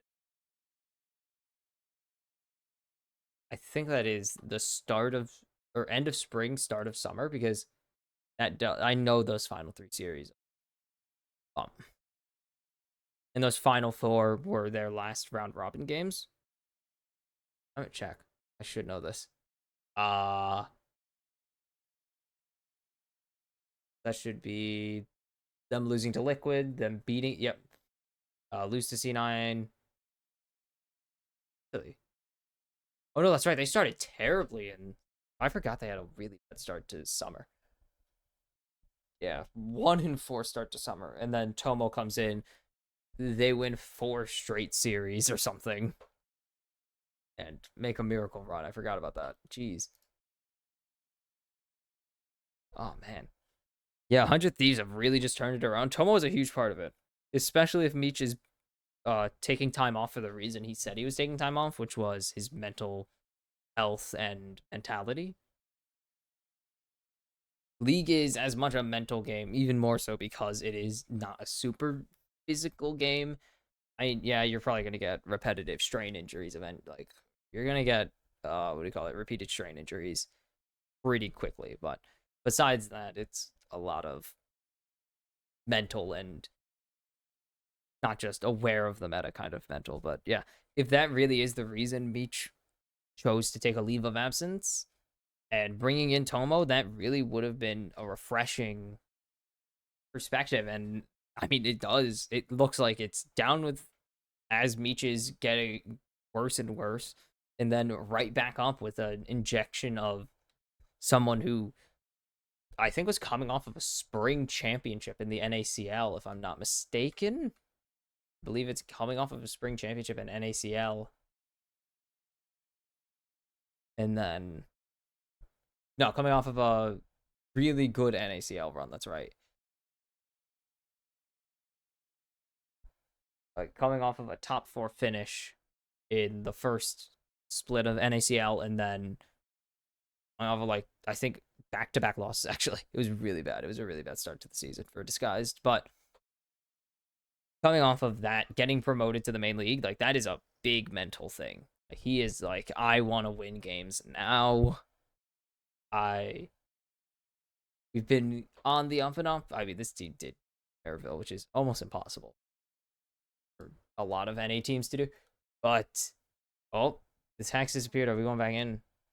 We've just been watching B-roll. I love watching B-roll. But yeah, Tomo's been the difference for this team recently. Sniper improved when he came in. Quid has just been gapping people for the most part all season. Oh, I think they're playing back a little bit. Summit is fighting right now. We're in there, and we're back. Odie is getting invaded by River right now, and you can see the push in bot lane is a pretty big deal. Like, that last fight really did allow River to just get really aggressive in jungle pathing. Because they have control of what's... Oh, just doesn't get it in time. Odie spotted out means that Hunter Thieves do have to respect the fact that he is here and let him go and not go for any insane plays. As there's another fight. Different fight, but it looks the same. As Kane. Take another chunk of the passive there, and this, because, I mean, way passive, really easy to proc repeatedly. River is here. Kane just has to kind of respect that fact. River heading up to top side right now as Sniper already going all out, and that's not a threat for Summit. Just chilling. Ayla up here. Don't see this happening. But now with Sniper getting that all out, they do have top push. As there's Lions going over. 2 grubs already taken. As the jump in onto Summit doesn't get them anywhere. And now the rest of Rainbow7 are here. River gonna jump out to safety. There's the flash eek. And it's first blood to Sale. That's a good cash out already. And the swing of gold right there is gonna be real nice for the bot lane of Rainbow7. They're just gonna swap the lanes now. And Odie going to grab this 3rd grub, make it a little bit more difficult for the Thieves to come at an instant 1,000 gold lead for Rainbow7. That is the Draven power. Lions will be safe. He was positioning a bit aggressively for the state that his team was in, or the position that his ADC and jungler were going to, but could pretty much safely take it. Your Rel, Al, Ribcage. Because that is a Vamp Scepter, and he's just going to have BT so fast. He's going to have BT next base, pretty much. Almost guaranteed. This is a really strong position. The Draven game was actually accelerated. Because usually it's miserable, and it's farm for quite a while, and then wait for first kill. Because we're lucky that it is pretty lucky that it got cashed out really early, because if it goes on for quite a while, it's miserable. Like, absolutely miserable if it goes on for a while. Because the longer it goes on, the more scared both teams get to fight with the Draven. Obviously, the team without the Draven don't want to risk giving a kill to a Draven with a lot of stacks, and the Draven team don't want to lose all those stacks, especially because that's also execute damage. So they're really scared to fight. Once that was changed to execute damage, they were just really scared to fight in general once you got a lot of stacks on a Draven, because it meant anyone low health could be just a free stim. As Lions engaging onto Ayla here, they do have a lot of damage if they want to lay it down, as there's the Ignite as well on top of it. Seo's going to pick up a 2nd kill here. And this Draven, this is why this team was so confident to constantly be, like, picking up this champion. They love this champ so much. They are, like, the biggest Draven supporter. They are huge Draven believers. A lot of ADCs have slowly started to become Draven believers, as we've seen more and more just really good players in general, really good ADCs. A lot of them have become Draven players over time, because it's really it just kind of is a win more champion. Ain't gonna be able to dodge away. I think he did get it by the passive. I don't even know. But he's gonna get feared, forced to back off. He knows where River is. He knows that Ayla's here as well. So just disengage. Not really worth hanging around. You have teleport if you need it, but this way is pushed out as Ayla. Or Lion's going to get jumped on here. Now Ayla gonna lock him down. There's the Cataclysm. Flash follow from River. The smite goes down. He's just not gonna be able to get it yet. But there's the Mossy and Standard going down, as River just not getting the flag and drag that he wanted. That would have locked down Kane for sure. But Rainbow7 just not respecting where the Thieves were at the time, and that nice teleport. Smart teleport from Kane.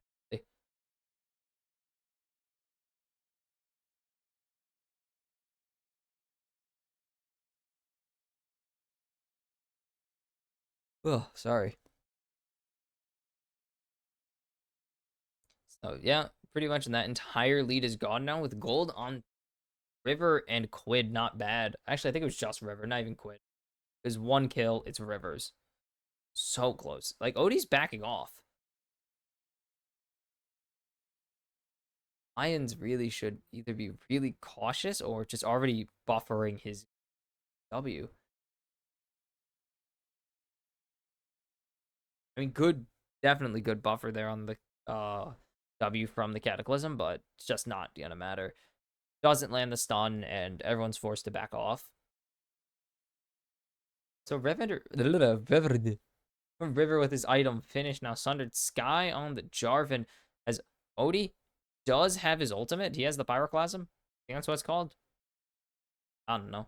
as they're jumping in onto Odie. That's a lot of damage, but Lion's going to block the last shot, but it's not going to matter as there goes Odie. Ayla going to pick up that one. Sayo needs to go crazy. The all-out onto Lions is huge, and Quid's going to pick up the second kill for the Thieves in that fight.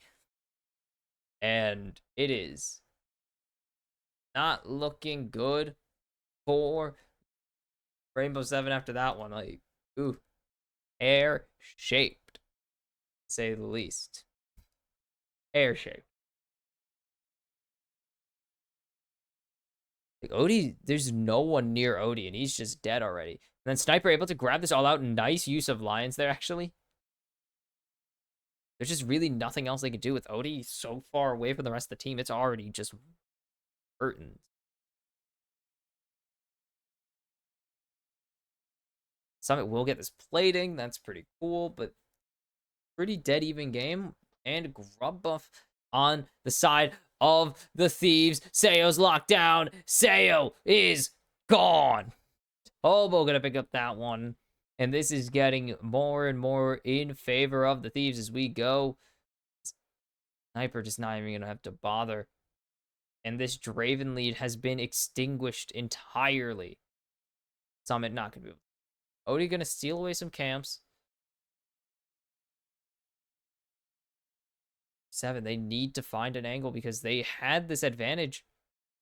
And they just haven't been able to do a ton with it. Ayla's down here now, so this dive is pretty much not happening. They don't know that, but this dive was already not happening, and now it's super not happening if that was the case. Sayo doesn't even have ulti. He can't even kill this wave yet. Is Tomo going to pick up 2 platings there, and the gold lead is gone. The early Draven kill of 1,000 gold is just gone. Sayo, need to get most of that wave. This is just brutal. This should be Shiv done as well. So Tomo's sitting pretty right now. Shiv finished. He's starting his rapid fire.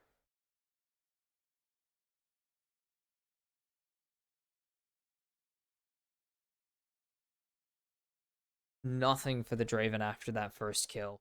Or first set of kills. I'm trying to make sure I don't rip my board out. That's really dangerous for me. That is a very common problem. What is in my way? Nothing. I'm just an idiot. There's nothing. Whatever. Fine. Will be Rift Herald going in their favor alongside Summit finishing off this first turret from Sniper, which is really weird to have a North American team and say Summit isn't on it, but they're not going to get it. They're going to deny. Ooh, Lions. Going to grab the eye. Is he going to be able to get out with his life? There's the Pyroclasm going down. He's going to fall. River, low. That's a lot of damage, but just not quite enough.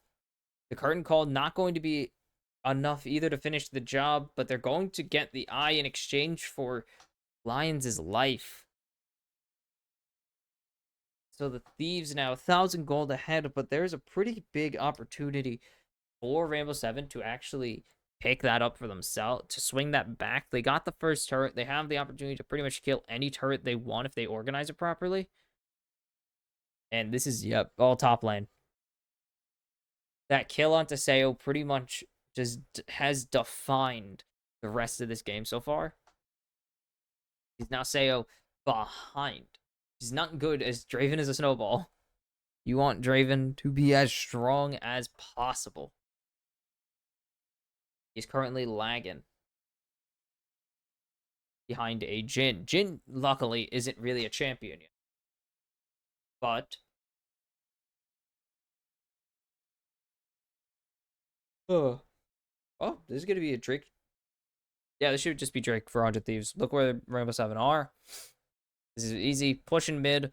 They have 2 players going topside. Summit's not even close. They have pushing bot as well on top of it. There's 0 chance they go for this. Summit's dead. Good control ward. Great read there. As there's the solar flare. There's the re-engage. Oh my goodness. The not unending despair. That's the item. Oh, and there goes the Cataclysm on top of it, and Quid's on a killing spree. Are you kidding? This is just illegal. And now Sniper is just going to go all out onto Odie. As flash out from Odie for Sniper doesn't even consider it. Kane gonna jump over to the other side to clear up this wave. Oh my goodness. The Thieves are just piloting this game perfectly now.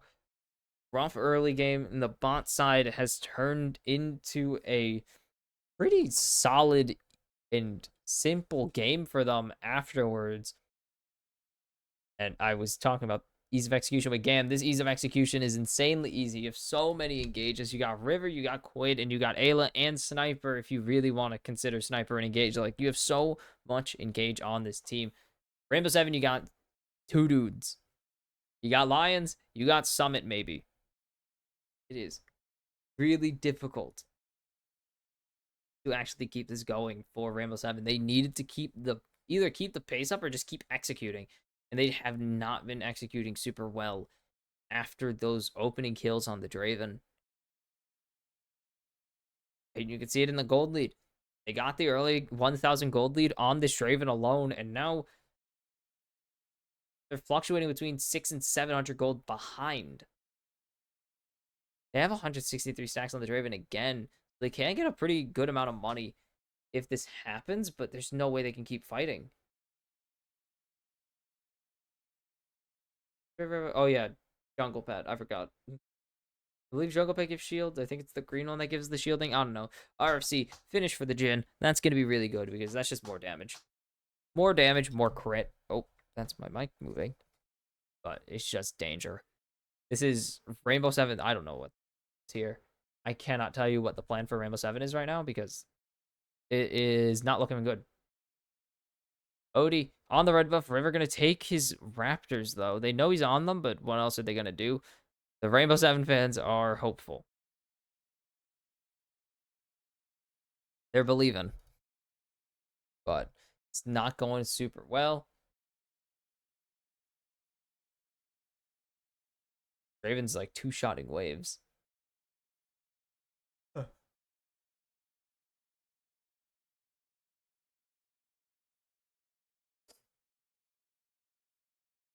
Okay, where are we item-wise? Yes, we have the 2 items on the Jhin. We're coming up on 2 items on Hui as well. 3-0, 200 CS. Surprising. We're not really close to anyone else. Like, Draven got a super early Thirster, and now it's just anyone. Kane is face-checking River right now. As there's the lockdown. Good buffer from Kane, though, on the flag and drag.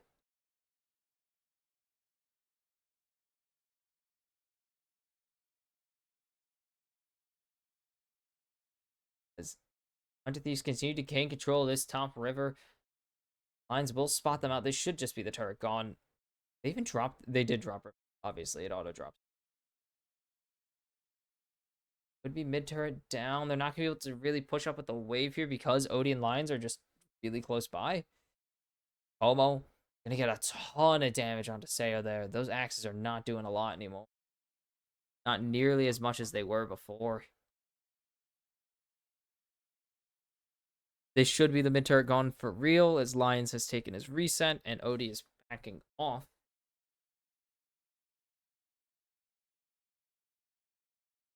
Again, it's just early game execution was great. Where is anything after it for Rainbow7? There's nothing else really for them in this game so far. They keep answering they're only answering the waves really.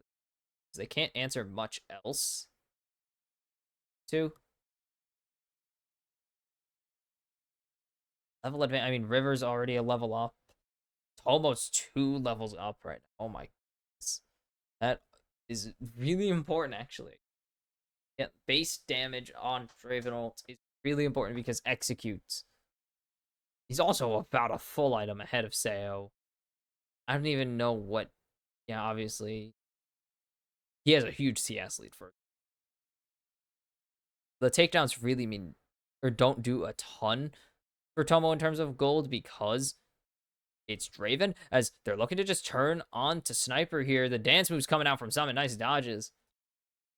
But they need to find an angle because they're looking at a fight on several fronts right now. It's not what you'll want. Odie needs to get in there. As that's spiraling despair, and that's going to be the Draven, or the Jhin, securing the Drake, actually. As now the jump on to Sayo is not going to go in their favor, but now Sniper is all out. They're all stuck in the Cataclysm. It's 2 each right now. 3v3. Who's going to survive? Summit is already so low. Ayla's on Sayo, and Sayo is going to be gone at the hands of Tomo. Killing spree for the Jhin. And he's 3-0-3, and he's expanding the lead over his lane opponent. And this is danger, flashing signs for Rainbow7, because they are nearing the end of the line, it seems. Odie is not even close. He's nowhere where he needs to be, and he just gets killed off in the middle of nowhere. Nice double for Kane, but really it. What happens to Summit here? Summit flashes out. Okay, they let him run. I saw a lot of gray. I didn't know if Summit escaped. Like, it's a 3 for 2, but that's mostly the Drake that you give a damn about. You mostly care about the fact that the Drake is gone. That's just going to allow River to be even faster. It's going to make River and Ayla's rotations even better. And that's kind of the concern. They need to cash in this Draven, and they didn't. I'm sorry, that sound effect? Holy cow, 4,000 damage. That's a lot. Oof. Sayo, again, just didn't get to cash out. He had like 250 stacks there. None of it mattered because he didn't get any of those kills. Both of those kills went over to Kane, which is not bad, but you really, really want Draven to get these. Here for Sniper and Evie. Well, one of them lost today. I don't think so. This game. I just don't see it. Not possible.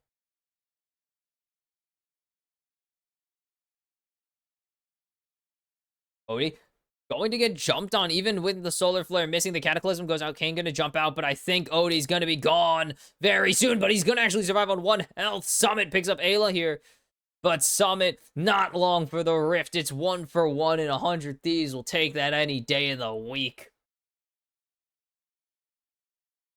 The Thieves continue to pack hunt perfectly.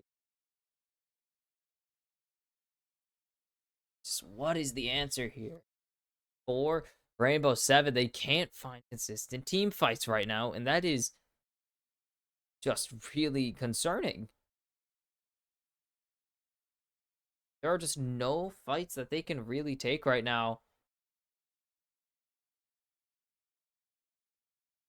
Even just still 1.5 items. Sayo has not had an item in the past 14 minutes. They got Rivers some nice damage onto him, but that is really all they got.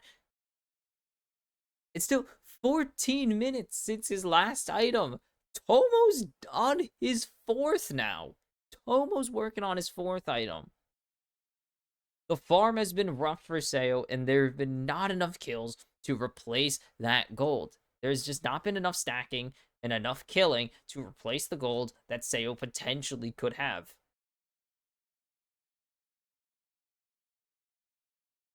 The early game was immaculate. It hasn't mattered. Nice dodge. River's been sitting there for so long. The Cataclysm's only going to be able to catch Odie, but Quinn has so much damage. And look at this. Sayo's tickle and General Sniper. And it's a 2 for nothing. Thieves make it look easy. And it's a Baron for them. It's not even going to be a question. Even with Jhin. Like, famously terrible Baron taker. The same reason PSG couldn't Baron yesterday. Was it Pain? I don't even remember. But they get just River so patient. These long-standing plays are paying off. Like River staying in their jungle 20, 30 seconds longer than anyone else on his team, so they just assume no one's there, and it just allows him to jump onto the back line instantly.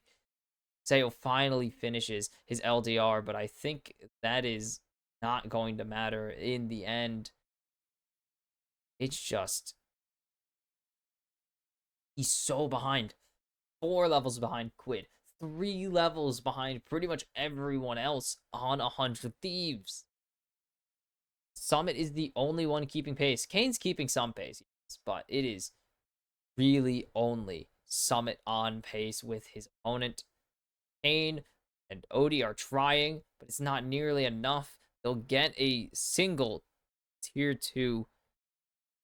They have no turrets in mid. They have 1 in bot lane, and they're about to lose their bot tier. They're about to lose their final tier 2 turret. The Thieves are just executing this perfectly.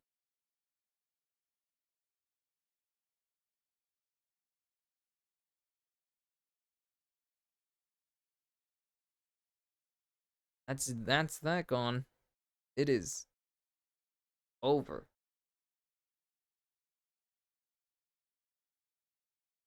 It is very over.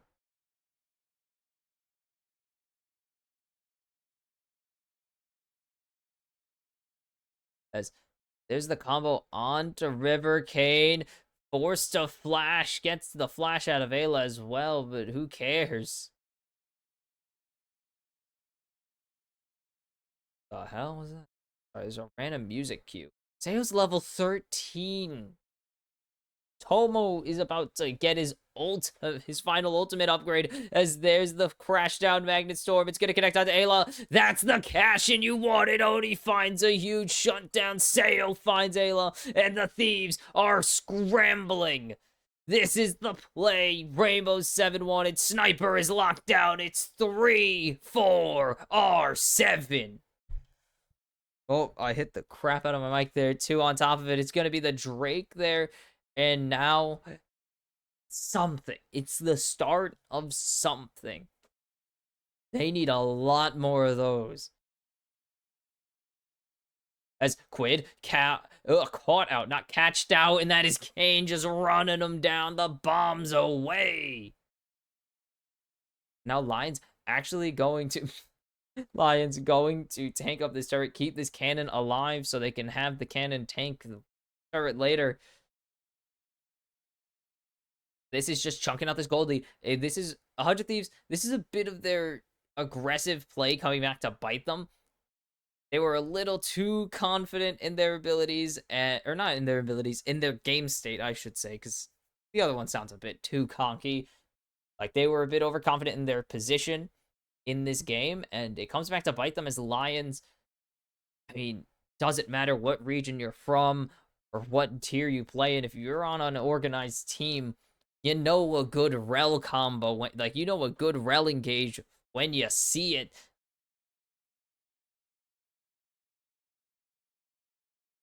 Ooh, 3-item Jax. We're still barely on 3-item Draven. I mean, it's going to be dangerous, but the real damage right now is Odie and Kane, and probably Summit, if Summit actually really got to do anything there. Summit was mostly getting just... Summit didn't really get to do anything. He got to hit Sniper at the end, but mostly he was there to tank Spiraling Despair for his team and just make sure Quid didn't step forwards. About it. Did not get to do a ton there. And it's still a losing position. 4 or 2,000 gold behind. It would be 4 without Summit. Like, if you remove Tom Lane entirely, that's a 4,000 gold deficit, as Kane doesn't have the damage here. And now Ayla ulting. The flash for Kane unavailable. He burned it earlier. That's the Buster shot, but that's the shutdown for Quid. And that is dangerous. More gold in favor of Quid is not good. The only champion that is going blow for blow with their lane opponent right now, besides Summit. Summit is actually crushing Sniper right now, and that is, as sports fans would put it, veteranosity, which is a fake word made up to jokingly refer to veterans, but like the veteranosity, unironically, and the matchup as well definitely helps. But Summit is just pretty much using his career pedigree of a few years, several years. This guy's been playing since like 2015 at at the amateur tier. He's just taking that beating Sniper over the head. It's like 7-year veteran versus 1 year.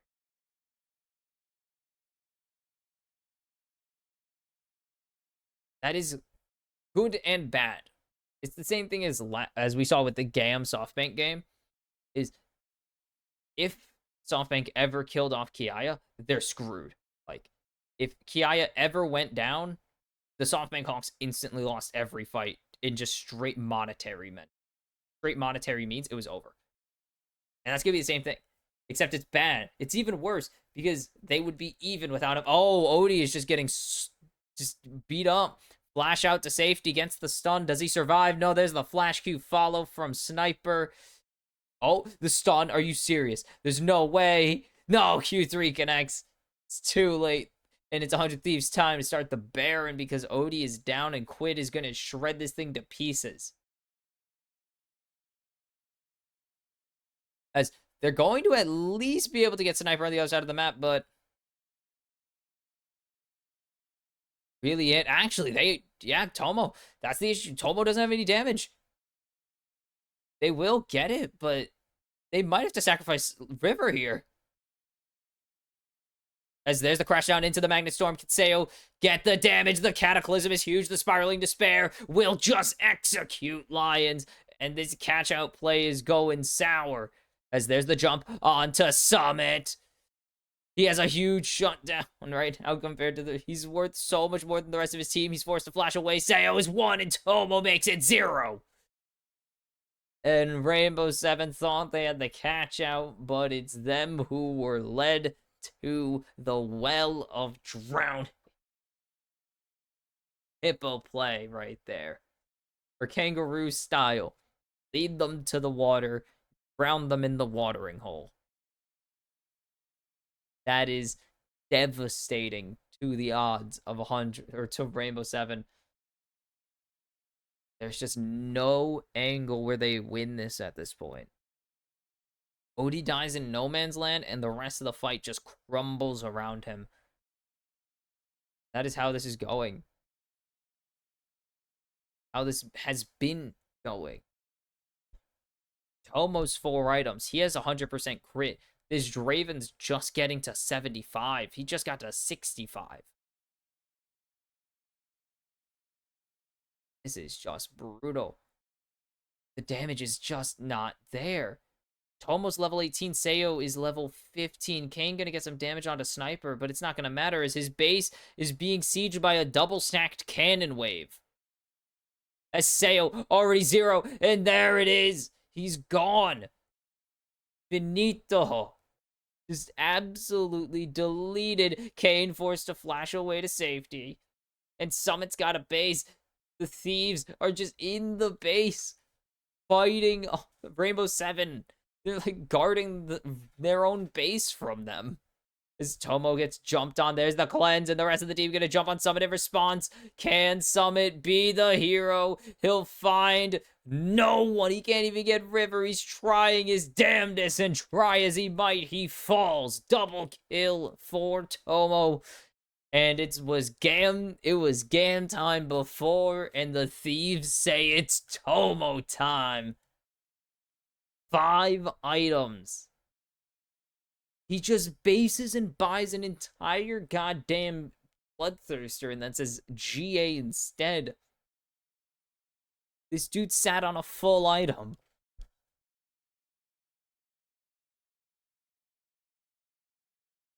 And it's going to be Drake's Soul Point going over to the Thieves. There's just no chance Rainbow7 can test this at this point of the game. They're only 5,000 gold behind, and that's pretty much exclusively off of this Baron buff. But it feels like a million. Like 7-1 and 7 on 2 different champions. Ayla has just been ruining people's days. He has just been a menace on this Leona. You're hitting level 16 across the board for Rainbow7 now. Everyone except for Kane is just getting there. Seo is still working on it. 3 members of 100 Thieves max level. River's about to be there. Do not know what the XP is looking like, but look at this gold chart. It is Quid and Tomo, the members of Rainbow7, and everybody else. The gold lead is exclusively focused on these guys, but Kane is all the gold they have. And for some, it just doesn't really matter anymore with the Thieves pack hunting and grouping constantly in these 1-4s or 5s. Doesn't really matter. Summit can't really do anything. Summit's supposed to be a side lane menace, and he is just unable to side lane. And now he's just off in nowhere. Like, he's going for a flank, but the Thieves are just going to turn around and kill him. There's the ulti coming out of Ayla now. So that's burned. No Solar Flare available. It's Summit's in Narnia. Summit just... What is the play here? He's way too far from his team, and Summit's gonna fall. Just gone. Sniper gonna pick that one up. Summit a little too ambitious on the play. Rainbow7 have no push. They have no threat there. Why are they going for this? There's no objectives up, but that's just Summit gone for almost a minute.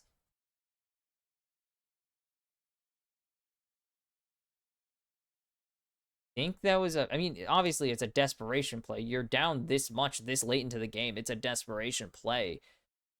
But it is the crash down Magnet Storm connecting, but there's the jump onto Sayo. Ayla getting shredded. The cleanse forced out. Sniper's now half health. River coming into Cataclysm, and he's forced to flash away from his own ultimate. Do they have the damage finally? No. Sniper is gonna... River is gonna get sniped by Sayo, though. What an ultimate. The whirling death finds its mark. And River was just surviving for so long, and he finally falls. There's the RFC for Sayo now. 75% crit secured, 4-item Draven. He's already up against a 5-item fully online Tomo. The Nexus turret goes down. This is just not what Rainbow7 were expecting coming to Worlds.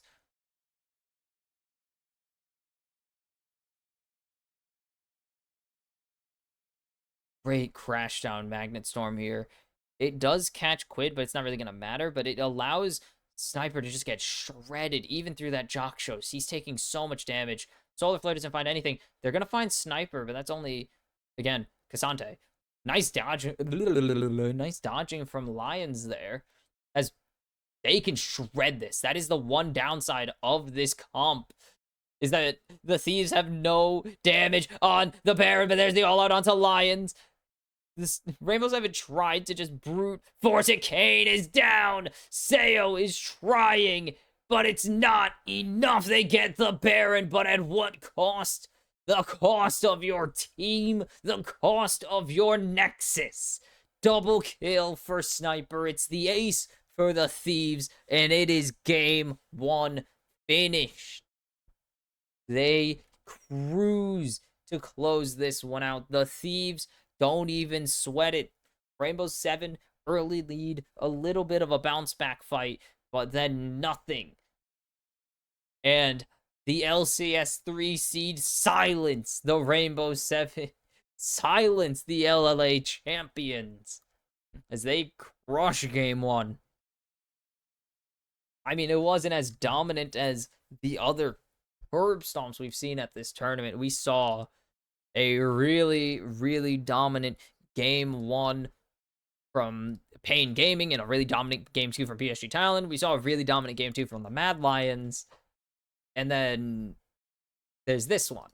Not quite the same as all the other ones. It was not nearly as clean, but it was not nearly as fast either, actually. But it was a lot more of domination from these bigger seeds, from these higher expectation teams. Your PSGs, your GAMs, your MADs, especially.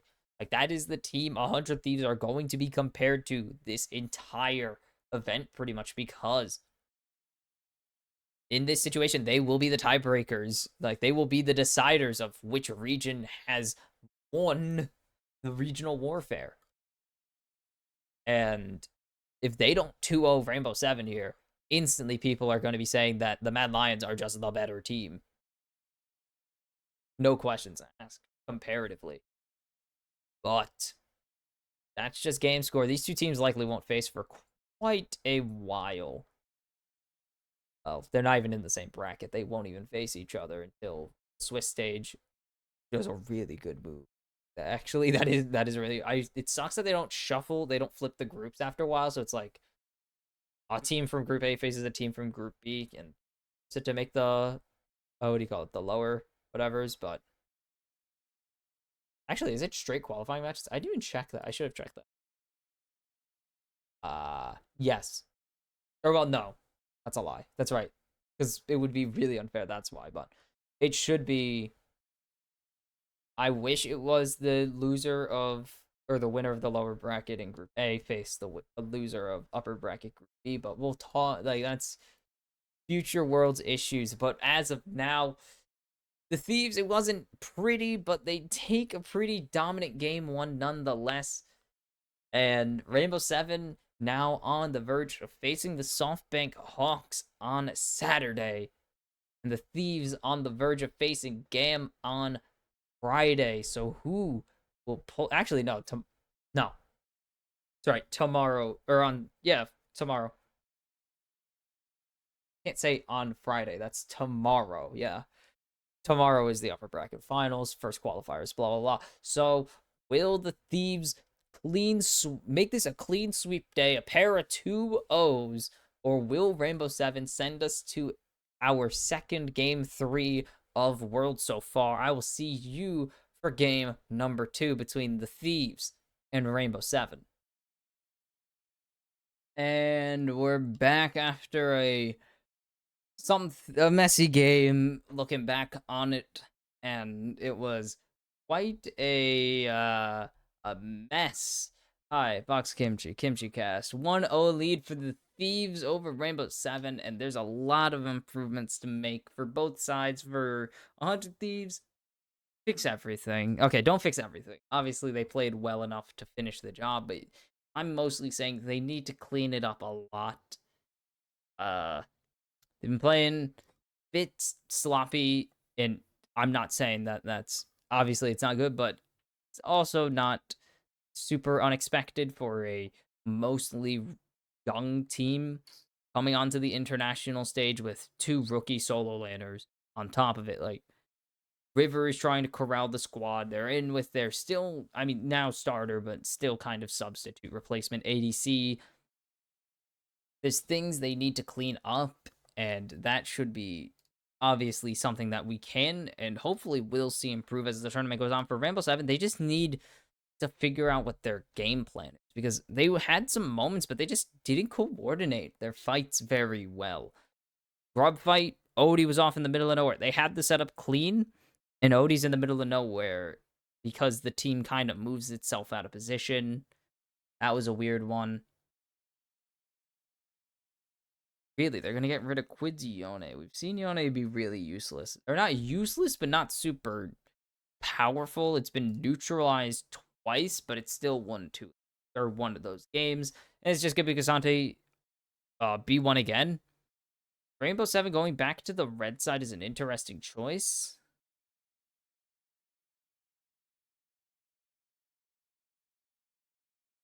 I don't know. It's an interesting choice to go back. Teo has the Ezreal available, and it would not be surprising to see Rainbow7 go for an early ADC lock-in after they kind of just had to. They literally gave it R5, and that was the Draven.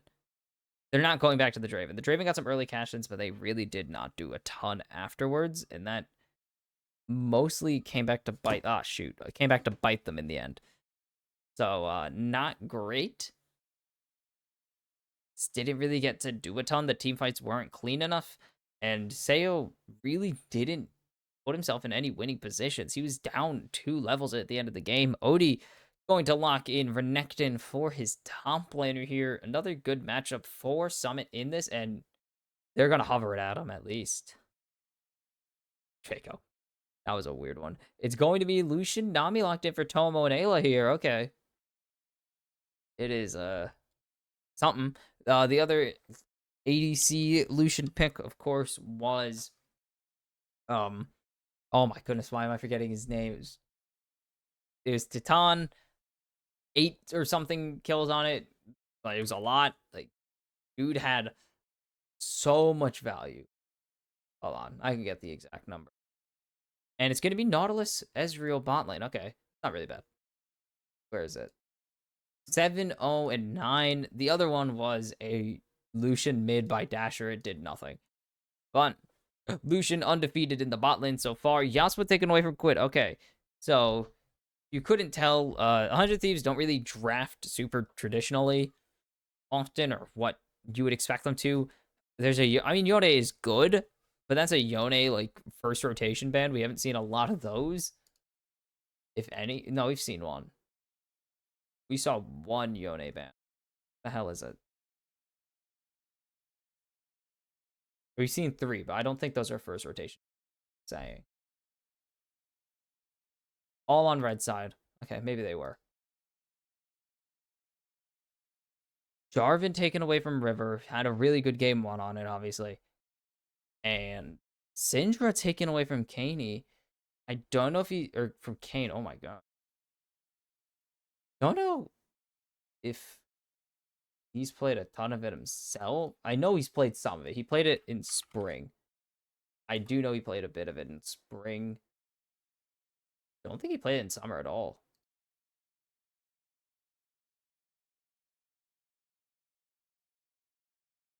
Did he not play spring? He was signed in summer, so why the hell did they ban it? Interesting. I mean, Syndra's good right now, obviously. Brand taken away. Orianna. And they're just going to have a bunch of random sports. Okay. Who the hell was mid at the time? Oh, Lava. Oh, shoot. Lava played a lot of it. And this is going to be Kia's signature pick so far this tournament. That's Wukong for River. But Quid going to be on the Aurora. We've seen this champion be a goddamn problem already. And another Rek'Sai lock. Like, stop hovering this champion. They do like hovering Rek'Sai, apparently. Lions does it, and I thought that was a lock, and I was going to lose my mind if that was a Rek'Sai lock, and it hasn't been meta in months. Hasn't been picked in months, and oh, Odie. Oh, let's go. Okay, hold up. Hold on. We're talking about Odie? Champ that played a bit of it his career. I don't think he's played it this season. Didn't play it in summer. Definitely played it in spring. But, you know, like, hold up. 4-3 in his career. 4-3 in his career. Mostly played it on Isurus. It's not 1-3 on it this year. He hasn't played it since 2019 consistently, and oh my god, these old item pictures. God, old Hex Drinker look like butt. God, these pictures are iconic though. But oh baby, this is a lock-in of all lock-ins right there. Nocturne is the call. They are confident in themselves, it seems, to be able to execute on this comp. I still am preferring the comp of Rainbows, or not Rainbow7. Tomo, stop inting me in solo queue. That's nuts. I'm still a bit more into the Thieves' draft. I think it's just a little bit more coherent. This feels a lot more, they know what they want to do. But the Thieves don't, or not, Rainbow7 don't have a bad comp here. Like, it is very executable, especially, ooh, fancy, especially the Renekton with the Nocturne and Nautilus. I feel like that's going to be pretty nice to execute. The Nautilus, or Nocturne Orianna's very cool. As there's the flash onto Quid, the root going to connect, and that's just going to be flash out of Quid. Not bad at all from Rainbow7 early, as now they're going to try and just get something onto Ayla and Tomo. Summit going to eat a bit of damage there. But big start there. Flash for flash.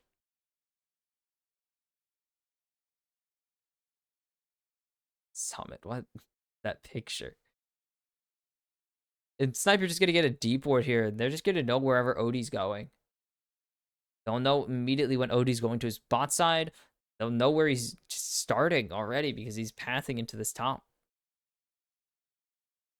Meanwhile, River's only going to get spotted on his 3rd camp. Only going to get spotted once he goes over to those Raptors, and once that happens, obviously, Rainbow7 are going to be able to do it. But Rainbow7 already kind of have surrendered their jungler's position. As Tomo Not going to get rooted. It's going to be onto Ayla. Is the hook not going to connect? The minion in the way. The hitbox is really big.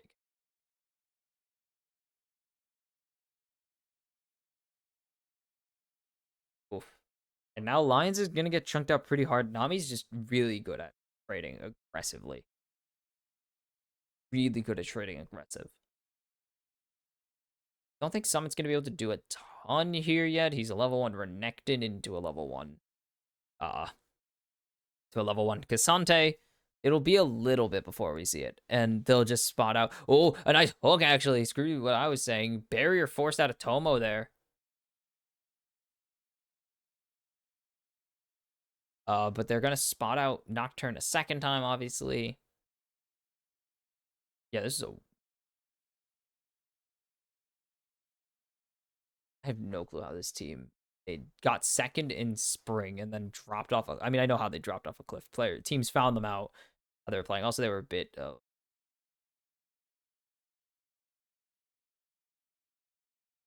youngest... Jeez, man. 22 years old, average age is crazy. Summit, where is he? Holy piss. Spotted out River again. Just abusing this lane. I mean, obviously his lane matchup is really good, but really, Lions is just playing hyper aggressive here. In your face. That's going to get rid of, yeah, going to get rid of his first strike again.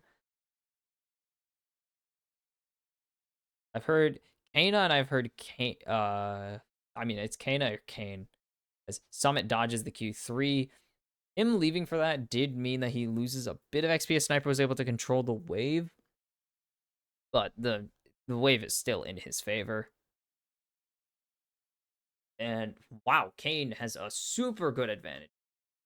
As Quid is getting chunked out, this Orianna seems to be a lot more of a comfort. A lot more comforting than... Okay, Kane. I'm going to go with Kana because that's what they're saying. He hasn't even played.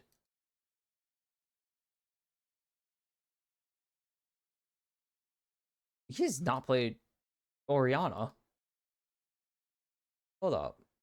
Yeah, this guy, I mean, obviously he can play Orianna. There's no way. This dude hasn't played a game of Orianna in his career. There's no way. Whatever. He's playing great on it so far. He's playing he's harassing Quid very well in lane already. What? How does he not have a single recorded game of this? Obviously, he's played in like solo queue and probably practice it, but just wow. Honestly impressive. It does help that Orianna is pretty much consistently one of the best champs. So everyone's kind of already getting rid of it. But that's an interesting tidbit. Holy cow, what happened in bot lane? I can't tell if that's because they're freezing and holding minions. Or stacking and holding minions from Sayo, but does not seem to be the case as Odie gonna get spotted out.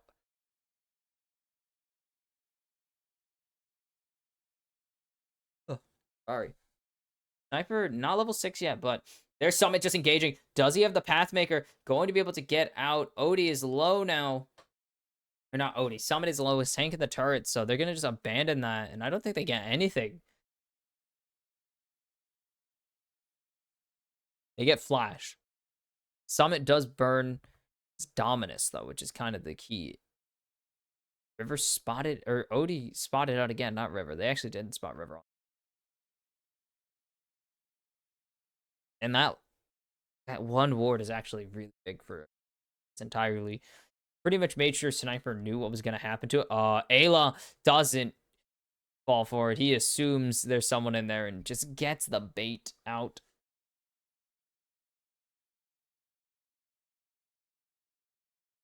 Oof.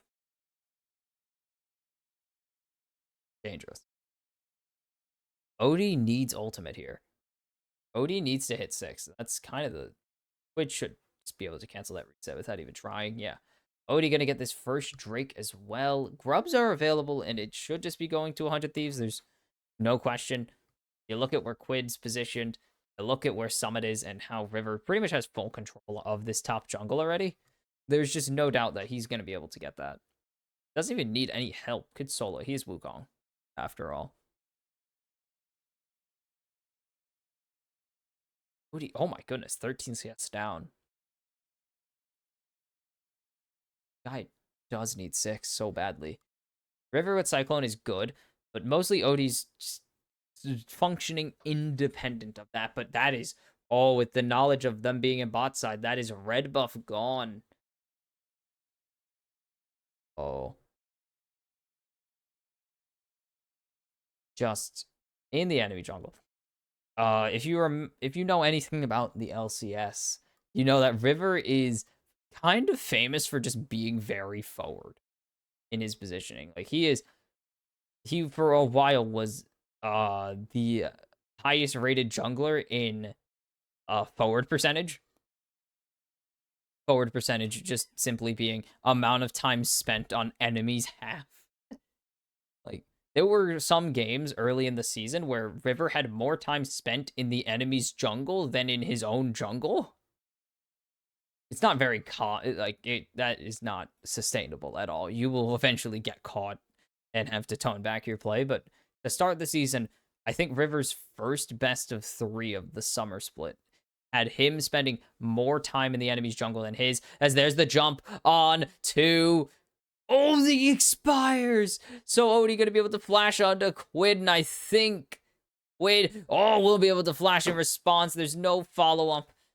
The True Shot barrage hitting onto his own Nocturne instead. Quid just able to get out, and that was just everything went wrong. Kana? Forced to get out. Lions has flash available. Will be able to get out. Does Kana escape? There's the shockwave. River's going to be traded, though. And that's going to go into Lions. That's not where you want it to go. It's a 1-for-1, but it is the Thieves winning that play by a mile.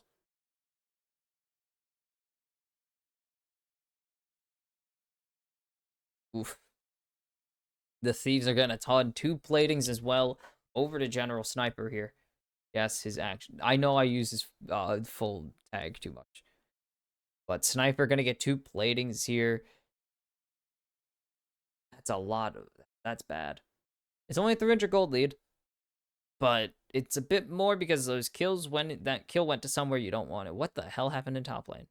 Okay, this is the die. Okay, this is the ultimate. Like, good stun. The lockdown, they just assume he's gonna go. They overcommitted to the teleport. That is actually, I don't know if that's their fault, but that this ulti, he probably should actually does, okay, he puts the ball off him.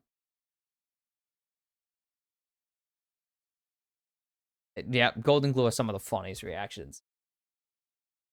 He has some of the funniest reactions of all the LCS coaches. Well, that's just mostly because he's very expressive, but also his team does some interesting plays. Like, he'll have the, yeah, huh? Like, they'll have a ton of those plays throughout the season where it's like, they win, and then it's like, did they, though? Just a bit of that. So far, very good start for the Thieves. Pretty much all their players have first item already. They're just waiting on the Aurora, who hasn't really had much time to farm. Currently 18 CS down, Ana. Just kind of nuts. It's kind of just how the lane has went. Not having flash meant he just had to respect Kana's early pressure. He couldn't really, flash. He literally couldn't flash. I can't say really couldn't flash. He did not have the ability to use his very strong summoner spell because it was burned super early. River starting the Drake, or the Grubs, he's actually fallen behind in level. Odie has power farmed his way back here, even through a kill being given over to this Wukong as the all-out. On the bottom side of the map as Lions is getting engaged on. There's the Nocturne flying in. It's Sayo. Odie picking up 1 each. River now flashing in. Odie is going to be gone in a moment. There's River picking up that one. Can they pick up more? Quid doesn't really have the damage yet. The Sundered Sky does quite a bit, but Sayo gets 2 there. And it's a 3-for-1. The bot fight goes nowhere.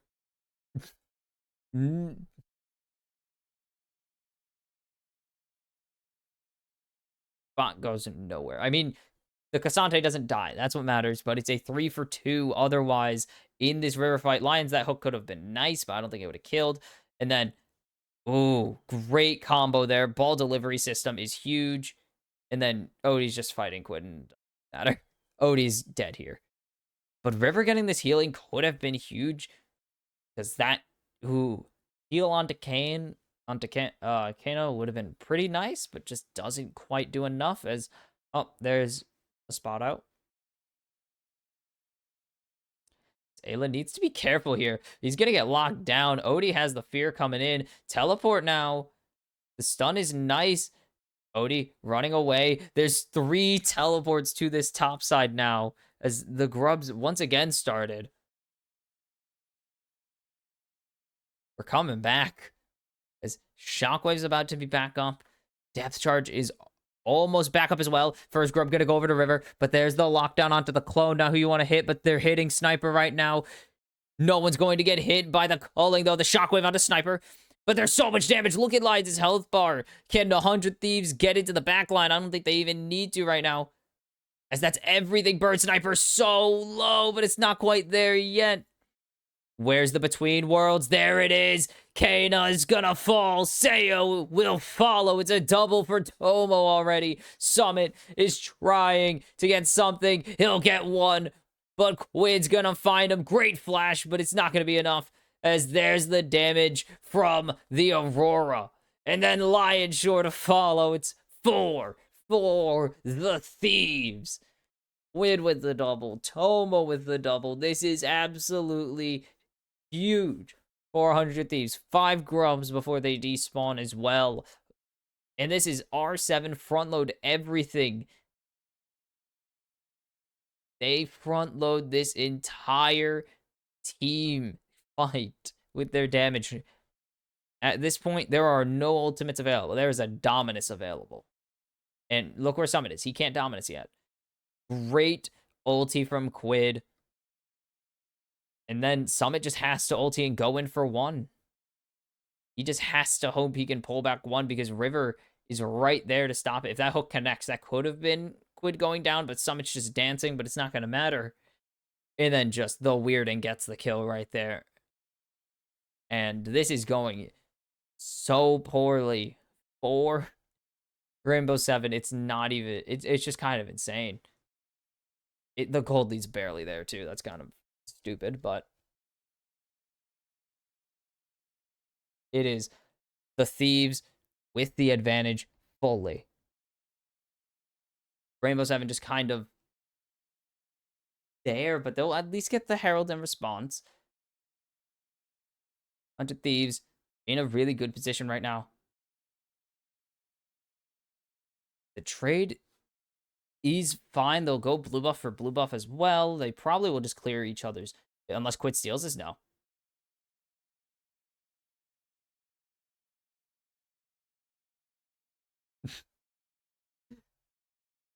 Like, that did not work for Quid. I mean, it didn't matter. Lions. Clone.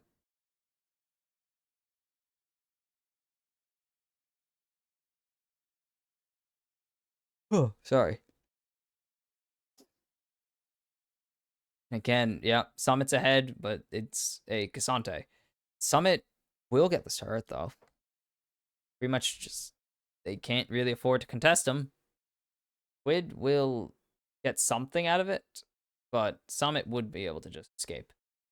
Especially because now here comes Odie, and there goes the Aurora. The bunny is off the rift. Quid is down. River trying to pull this one back in any way he can, but he's gonna fall. This teleport stinks. Sniper, where are you going? Why are you doing this? The Pathmaker goes down. He's back into everybody. Lions picks up that one, and Rainbow7 are gifted a fight win. The macro from the Thieves is horrendous.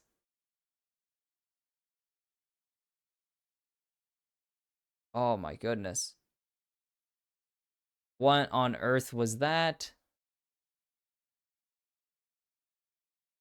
The Thieves blow their lead and now 2,000 gold behind. Sayo, that is not how you want to position. 2,000 gold back now. This is an Ezreal getting up there. This is a Renekton getting up there. The culling just not quite enough damage yet to finish off Sayo. But Tomo going to continue just pushing forwards. Kana's back in mid. Here to play. Or, well, here to just stand here and clear waves repeat. More than he is here to do anything else.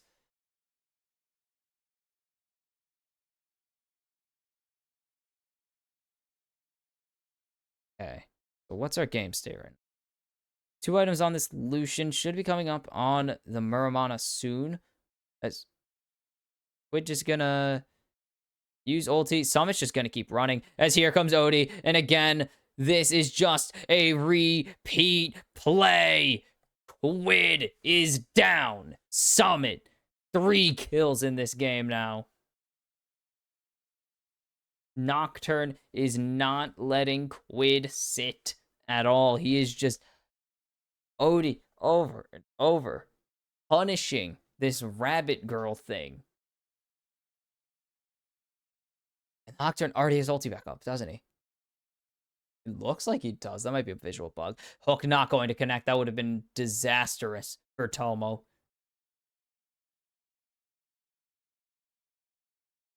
So much damage available on this Ezreal right now. As oh, they're going to actually get this turret. Can they follow it up with any fight? As there's River going in, but Lion's able to get out to safety. The Cyclone onto the clone, or the depth charge onto the clone. Summit is just trying to go forwards. There's the all out, though. They have no ball delivery system right now, but there goes 1 for 1 Quid for Lions. I think the Thieves lost this deal. River trying to fake being a clone, but he can just stand there and die. Sayo with a double kill. Continue to go forwards. 1 more auto would be all they need for Sniper to go down, but it's not going to happen. The ulti. Whew, could have been disaster, but Sayo turning it around from game number 1.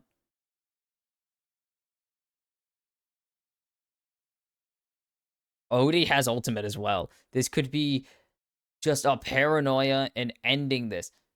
Remember, Rainbow7 have a really strong ultimate because you just can't smite when paranoia is up. It is so hard. 3-man shockwave in the back. I didn't even notice it. I feel bad. Because then that just allows Summit to keep going forwards. River has to disengage. Great hook onto Quid. And then River's just screwed. So there's the Hex, or the Arcane Shift over the wall, and there's so much damage coming out from Rainbow7 here.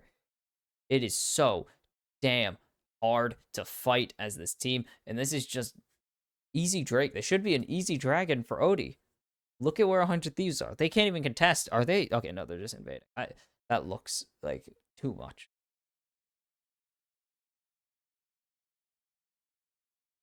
They are not going for Baron. That is them going for an invade and Rift Herald. Okay. 2,000 gold ahead. And they maintain this lead.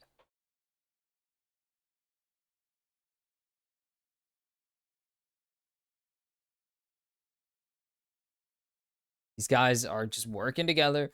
Ball delivery system. Keeping it going. Now with the Baron off, every move can be a Baron fight angle. Both of these teams have really good Baron siege. I mean, Lucian, Aurora, and Wukong, very strong. Nocturne with the Ezreal, also very strong at the same time. River is unspotted. They know where River is now. They know he's trying to get his reset off as well. But that is all they'll get out of it. They did not go for a hyper-aggressive play for no particular reason. Okay, River did base. He was planning to do Black Cleaver finish. Is going to be really good for this Renekton. Just getting rid of all his innate armor.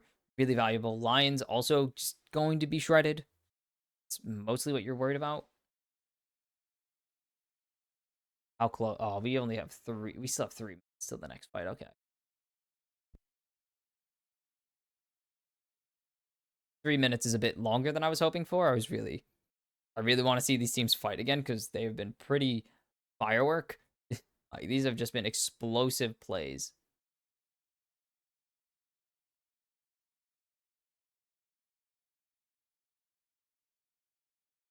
We're not at a combined kill per minute. Yeah, I don't know if we've had it. We've had to have combined kill per minute, right? Surely. Oh, S. Ooh, Summit. Fighting River here. And here comes Odie. Ball delivery is huge, but Odie forced to flash over the wall instead. And now Sniper going to get Kana. And that's already 1 down. Have they found the angle to beat this? To beat Rainbow7? Sayo has so much damage. He already has 1. He's so close to picking up another. A Sniper going to continue going forwards. There's the Q3. The hook not going to connect. Sayo forced to jump away. And Ayla's going to pick up that one. And now the Thieves are unleashed. Lions falls to Sniper. Summit will be next if he's not careful. Quid's chasing him. And there goes Summit. He's not going to be able to get this. He can't jump out there. And over the wall. Doesn't matter. Quid shuts down Summit. Woo! This is going poorly. Whoa. They just... The position... And Kana's way out. And they go way too deep here. Just not to catch the Aurora out. And then Sayo doesn't have anything here. And he's just into Sniper. He should not be this far forwards into a Cassante. As it's Baron time. And this Baron seed is way better for the Thieves. But they're just going to decommit from it. They don't think it's worth going for it. And it's more hassle than it actually will be value for them if they commit. So they call it off. It's easy.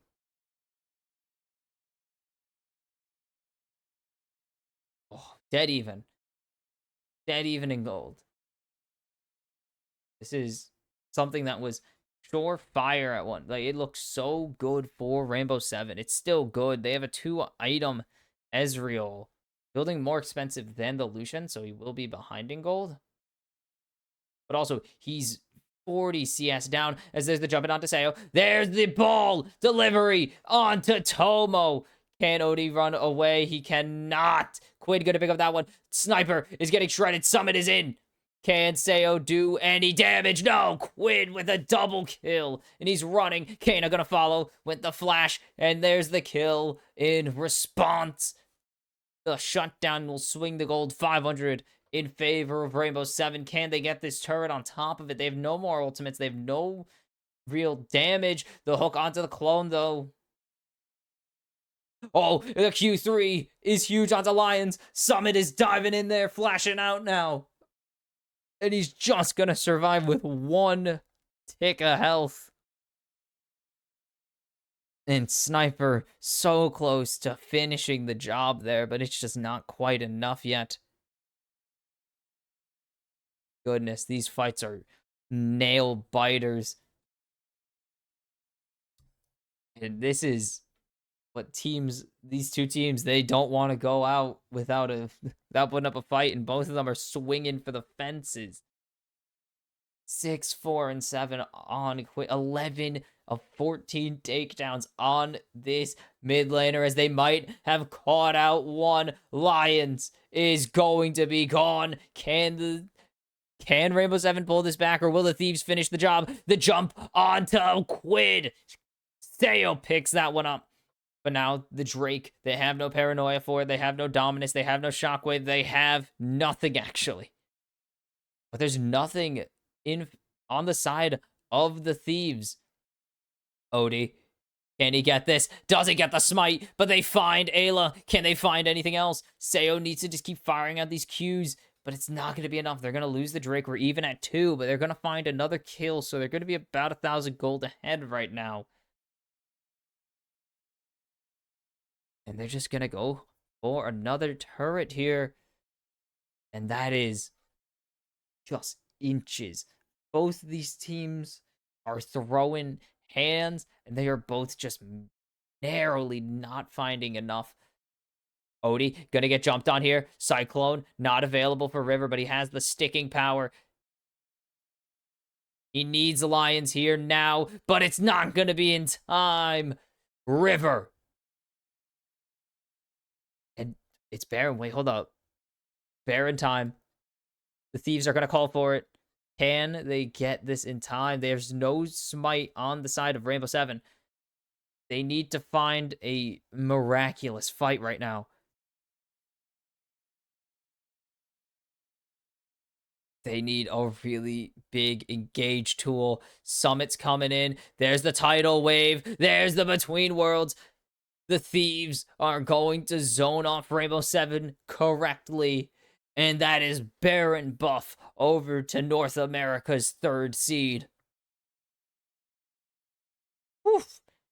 Hands being thrown, but it's a CS diff. This ADCs would be so much closer if Seo just farmed. He's so close to being even, but he's just not there yet. He's a bit of CS behind, like a lot of CS behind. He's like 10 waves down or something at this phase of the game, which is really, really bad. It was bad that he was that behind already, and now he's just even further, or he's that behind in game 1, and he's continuing be down almost entirely in just farm alone. In game number 2, he has 6 kills. He's 3 more kills than Tomo. And oh my goodness. 6 kills worth of gold, 3 on top of what Tomo has, and he's just not there. Look at the damage in this game.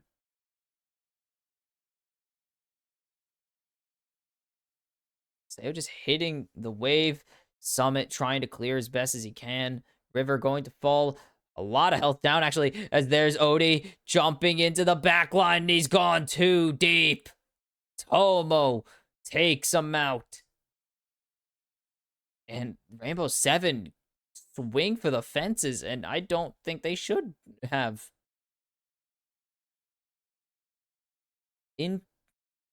What? I'm not a huge fan of that play. They go for broke. Why?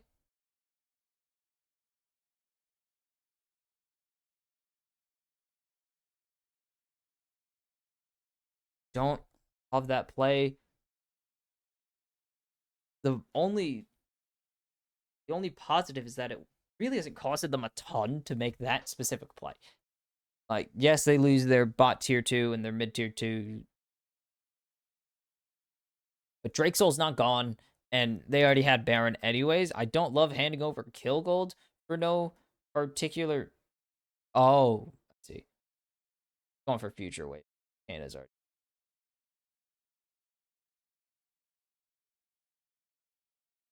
Oh my goodness. That's a big chunk of damage dealt by Toma right there.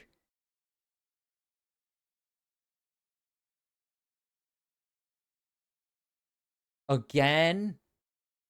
Summit, massive teleport from behind, but this time his team's here. They're jumping in onto Tomo. Tomo is down. Shut down by Summit. And there goes River on top of it all. They need to get onto Quid right now if they really want dreams of finishing the job.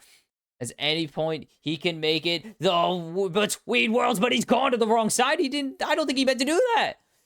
It'll be a 1-for-1 in that specific instance, but it's a 4-for-1 in favor of Rainbow7.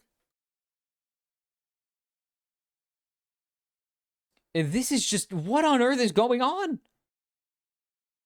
The Thieves have been disastrous on the macro. The TP last time from Summit did not work, but that was also like a bit of a overreach. But this one's incredible. They have the Nocturne. Tomo flashes like the Navi instantly flashes away, and Tomo's left by himself with no movement. And they instantly grab 2 on both ends of the fight. They grab 1 on both ends, and it's 2. And then this is... Rainbow7 probably should not be going for this play, but what is Quid doing?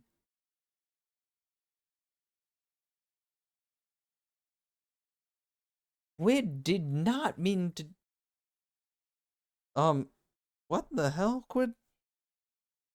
As Summit just jumping in onto River, and River is gonna have to burn his cycle, and they'll get Dominus out for it in True Shot, but the Drake is already gone. Still 70 CS down. Jeez, my bees. Sayo, you need CS, good sir. Like, he would have such a large advantage if he just farmed. He would be on 4 items already if he just CS'd. But he hasn't. And because of that, he's so far down. Even then, this is still so playable for his team. This Orianna Nocturne is incredible right now. Odie and Kana are playing this so damn well. But they're even in gold. They're actually behind in gold because of Sayo.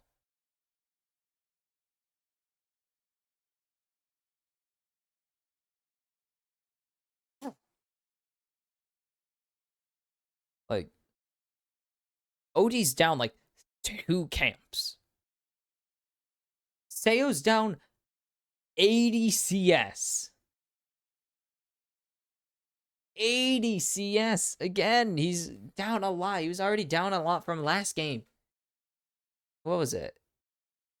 Minus 84 last game. His CSD's at negative 160 in 2 games. I mean, right now it's 155, 156. But, it's 158 right now. But, like, that is not good. Considering the rest of your teammates, one, are currently positive, and we're pretty positive last game, actually.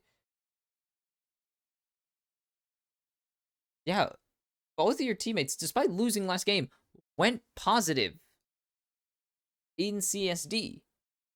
Both of your other laners. I don't think the junglers usually become super behind in farm after a while because they surrender farm to their carries. But also, whoever's winning the game usually has better jungle control in the first place. So jungle CSD later game kind of falls off in value. Even then, both of your solo laners did incredibly well in CSD. But that's besides the point, because now R7 are just denying access to this Baron. Oh, if that connects onto Toma, that's huge. The culling, hitting mostly lines in the wave. That's a good amount of damage onto lines, but it's not enough. Summit's being zoned off by River right now, as there's the stun coming through. No Dominus burned.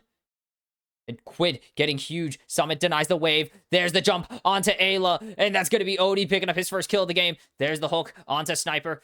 But do they even need the fight? There's the ultimate from Quid. And the engage from River. Is there any follow-up? No. The hook lands onto the clone, and Kana just destroys River. Quid tries to escape. He'll get some moves out. He'll survive. But at what cost? He's going to try and kill Sayo. That's some decent damage. But R7... get 2 kills for nothing. They're gonna almost cancel some. They're almost gonna get some reset cancels. They only get 1. But now they can keep the pressure on. They need to figure out what they want to go for. As Lions is prepared for it, Summit pushing out this top wave. They are going as fast as they can to get to this. But Rainbow7 need to be speedier because the Thieves are back up and coming for this one. They have really good Drake Siege. But the Thieves are on the way, and I think they're actually going to surrender it. They know. And they're just going to give it. Mid lane's pushing. Top lane's already shoved. There's no jungle steal available. And Rainbow7 are having a hell of a game. One incredible fight. Summit. Sniper doesn't have Q3.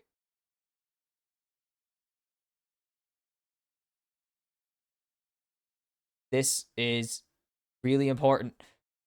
If Rainbow7 misplay this, that could be a lot of their base gone, as there's the jump in, and that's Quid already gone. Odie taking so much damage, but he's already provided his value to the team. River trying to find anybody, but he's gonna get locked down. He's gonna get sniped by Sayo. He's gonna be taken out. It's a double for Sayo. It's a triple for Sayo. And this is just the game. Screw the Drake Soul. We're ending this thing. Welcome to Game 3, 100 Thieves. Nami versus 3 4 full fire and members of Rainbow7. This is a series now. It's not just a pair of games.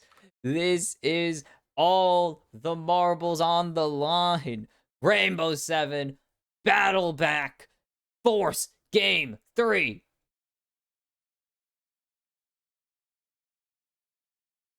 And Kana, literally his first ever game of Nami.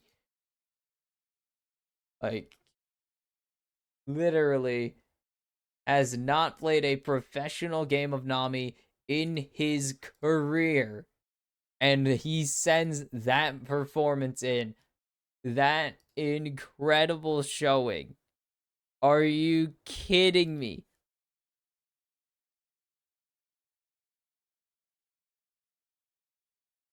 Hold on.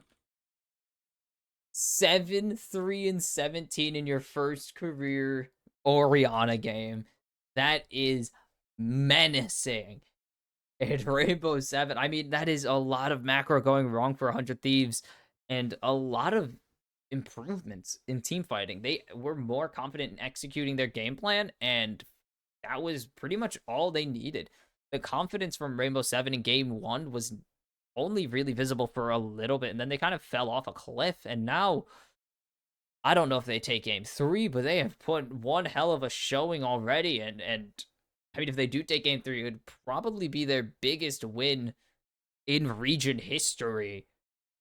Like, they beat GAM at MSI, and that was their biggest win in regional history. And now, if they could send 100 Thieves to the lower bracket in a game against the SoftBank Hawks, that would be insane. So, will the Thieves win their set for North America, or will Rainbow7 give Latin America their biggest win to date? I will see you for the final game of the day. All right. Final game of the day. Rainbow7 take advantage of a sloppy every part of the game from the Thieves to win game number 2, and now on the verge of their best rated win to date. I mean, beating an LCS team. This is their first game win versus the LCS as a I don't know if that's exactly, but I could check.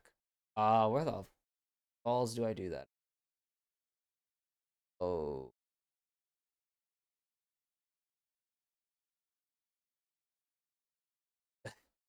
I will work on that. But it is really big. Like, they have not gotten many prolific wins. Their most prolific win so far is against GAM, which isn't saying, not that that's bad, but it is, like, really difficult for them to pick it up. As Oriana taken away. Gone.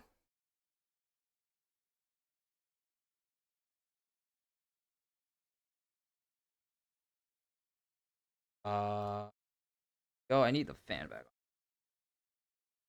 Yelling games. Insane. Zig's taken away again, of course, because Ziggs can't really.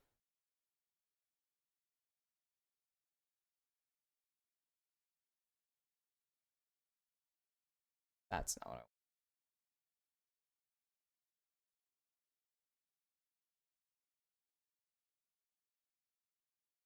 Would not be bad. 100 Thieves opt to go to the red side. Skarner taken away. Okay. Basages. Syndra would not be surprising. We've seen a handful of first picks, but it's going to be, what are you doing?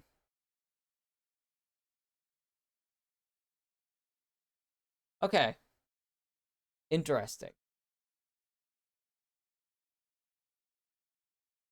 Sure.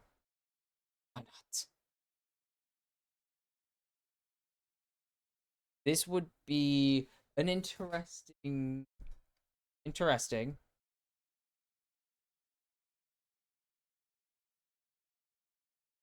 No. Freaking Cassante again.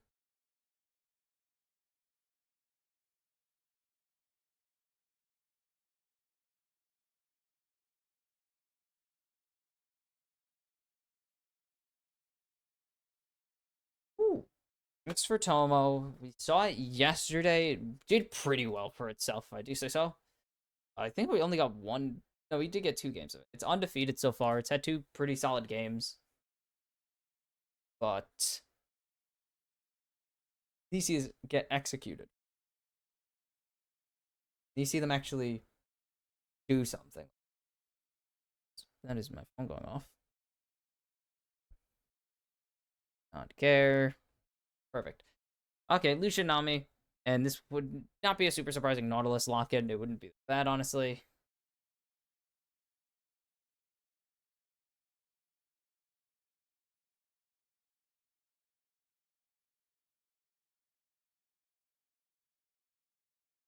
Jarvan going to be the first ban away from Odie here.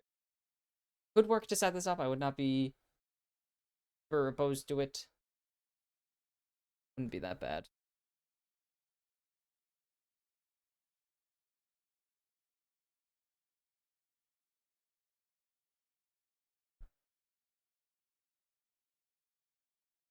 Yasuo again taken away from Crit. Wait, such a weird thing to take away from someone. Okay. Both sides needed a junk.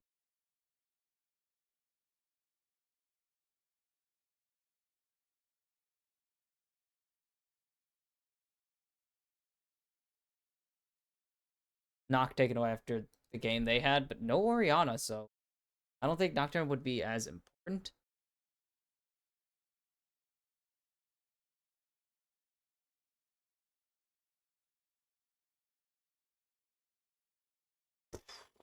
That was bad.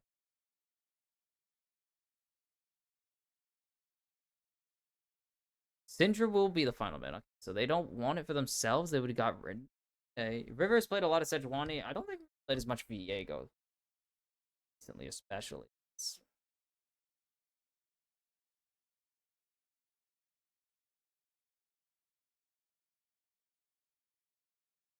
Want to know on Viego so far this summer?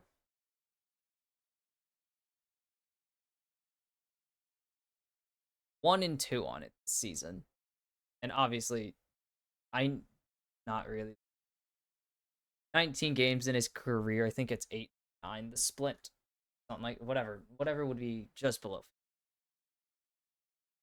Another LeBlanc game actually. This time on Canna. Saw a pretty good LeBlanc from Dasher, just not enough to get a win against GAM, sadly for them. And again, Lions hovering this same champion. It's gonna be Wukong in the hands of Odie this time. Okay. Okay. Sure. Why not?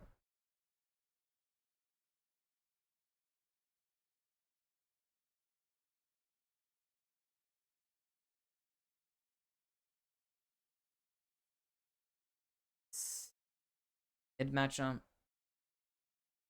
They do need Nikki back. Ooh. Okay. Oh. That. Sting. Okay. Maybe. Possibly.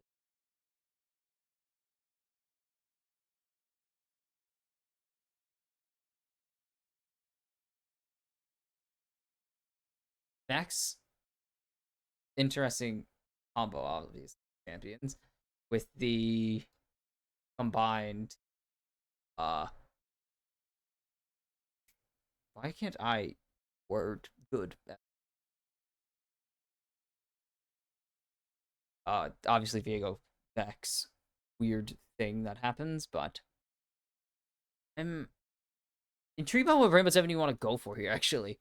I think I'm more confused by all of Rainbow7's drafting rather than 100 Thieves, because 100 Thieves have a pretty normal comp.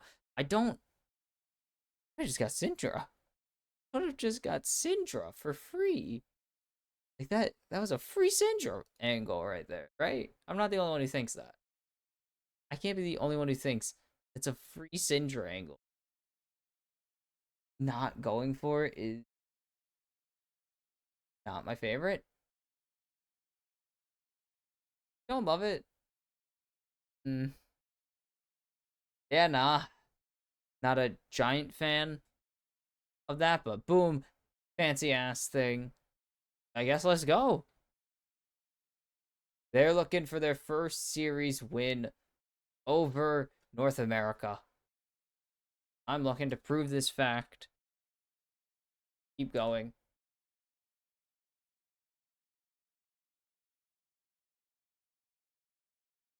A little bit of damage there.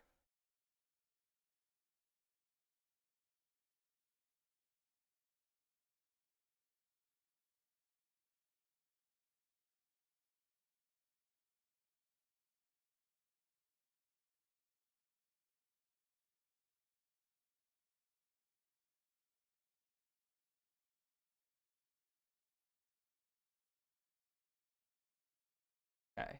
I mean, yeah, that's pretty much a straight line. They lost one series much consistently. That's about it.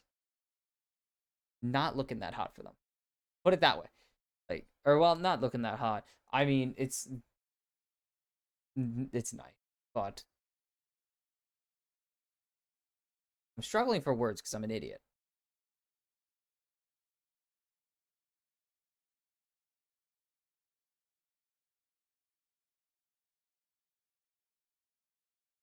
You know, we'll be able to just kind of poke is the thing.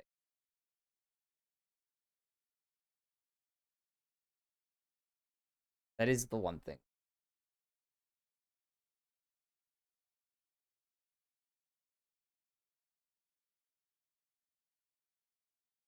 That summit. Oh, lane swap.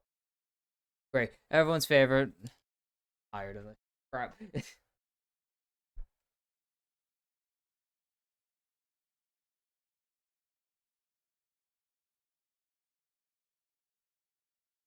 Ugh. Unpleasant. Please.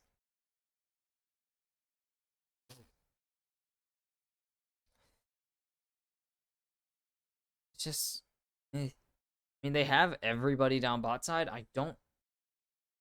There's no way they dive. There's just no angle for a dive here, though.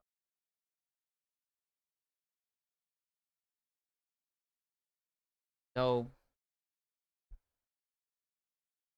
Maybe he only has Q right now. They need Summit to start tanking this.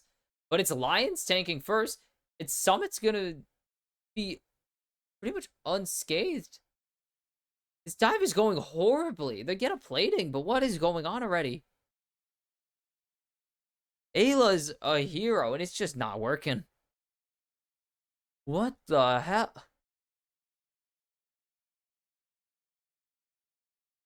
Hmm, Uh,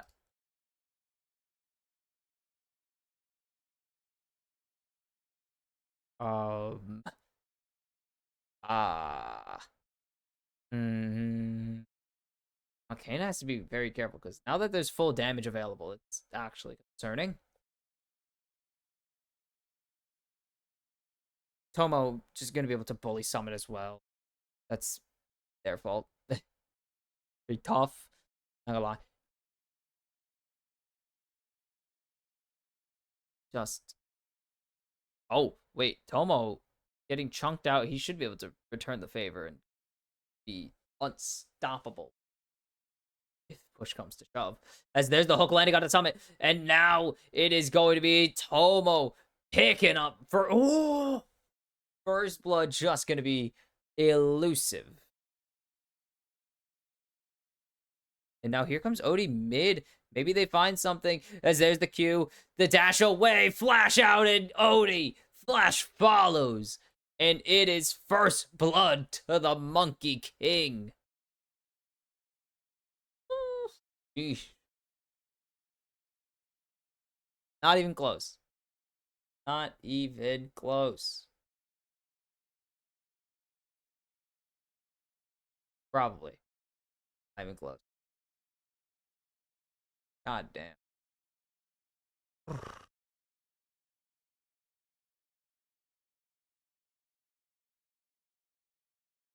That is Very dangerous. Oh.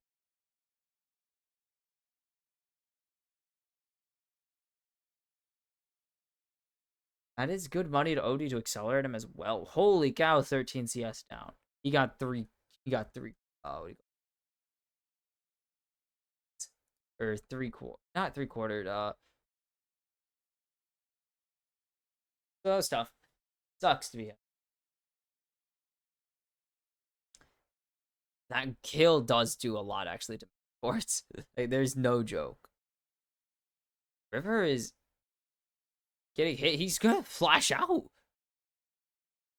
Holy piss. Okay.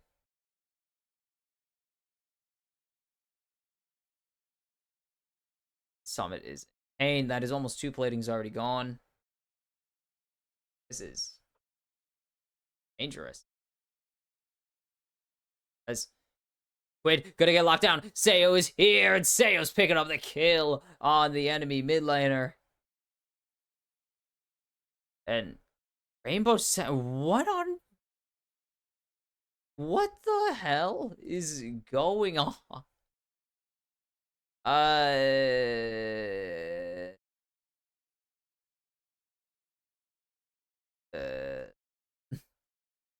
Okay. Uh, I don't know what the hell is going on here. What the hell? Hundred Thieves are something. I'm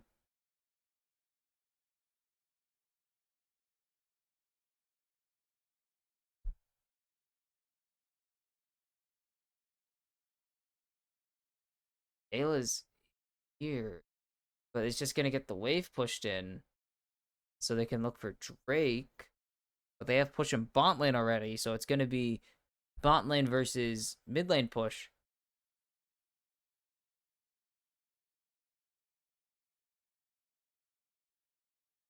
Okay. So they didn't even get like any pressure there because they instantly clears out that wave. River's or not River.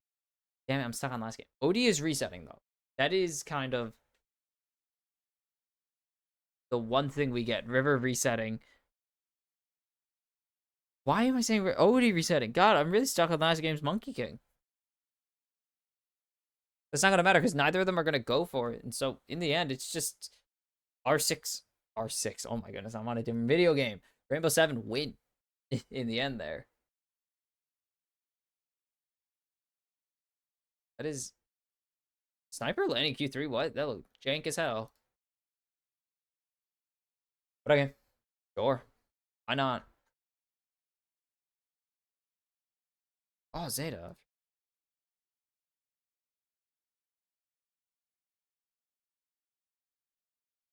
Sorry, I was looking at random garbage.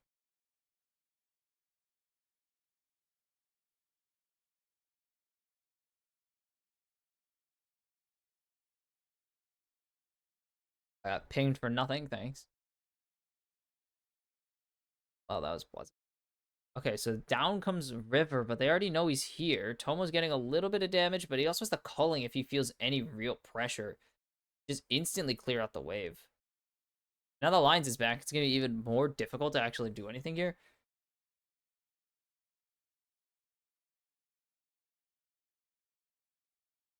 They know. They actually don't know where River is. They aren't calling for anything in particular. They aren't expecting to see him. Kana needs to be careful because here comes Quid. With Quid here, there's the ulti. Kana gonna dash out to safety, but there's the follow with the ultimate of the Vex, and just no respect. River trying to lock down Odie, but it's not gonna be quite enough. But that is a huge win for the 100 Thieves right there. Huh.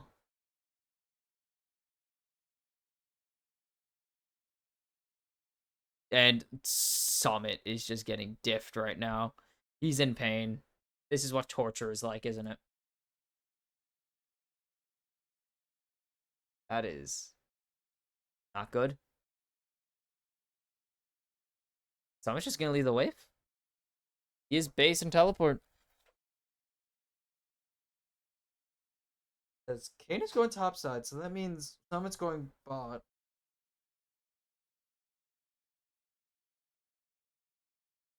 Stretching it out. Spot. Stretching. Let's summon into bot lane here. So that means they are definitely wanting these grubs. Because they're getting 2 champs who can push into grub's position as Lines is already rotating over. Sayo's already pushed in mid lane. So they just need 1 here. But they'll get as much as they can. Oh my goodness. Ew. Vision removed is illegal. The Summit is getting dove. Dominus is already out, so he's kind of just dead here. Oh, flash out to safety, actually. No. He'll be fine. They do have Kane's teleport as well if they want to go for that, but they don't really need it. They could just sacrifice the turret. That's grubs. So, Lions is here now. As Summit is just trying to steal away as much of the camp as he can. Won't get much more, though. Oh.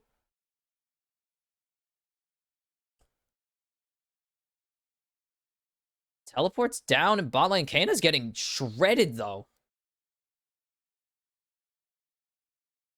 What is... Okay, that was trippy to follow, but Kana's teleport doesn't really matter. It's matched by Quid. Tomo, oof, did not want to commit to it. Could have. Really could have. Doesn't end up doing it.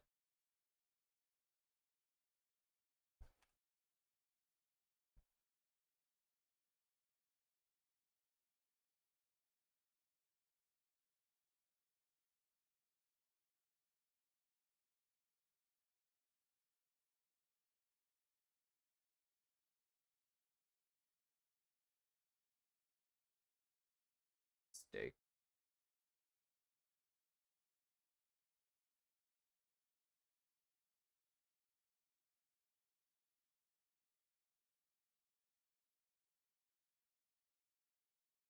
Okay, Summit gets played. Cool. Another play, I should say. Actually, no, those were claimed by, I believe that was Kana, actually. That was interesting. Problem. As Summit gonna get some nice damage down. Got it. As, oh my god, everyone's here. There's not even a wave. But it doesn't even matter, as there's the all-out, but he's just dropping his resistances. Kana takes him out. The ulti finds nobody at all. Oh, baby. This is actually... No. They have no teleports, though. They spent every single thing. Like, they spent everything. They did not get anything.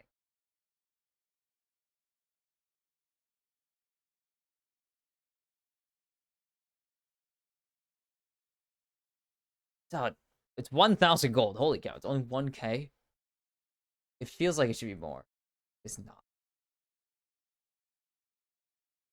It's only 1,000 in the favor of Rainbow7. Most of that gold is focused on the LeBlanc, though, which is concerning. That's scary. Also, Sayo finally has a CS advantage. Can he maintain it? We'll see.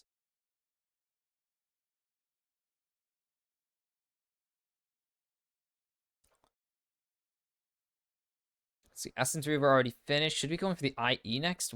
Or, I mean, could go Thirster, could go IE.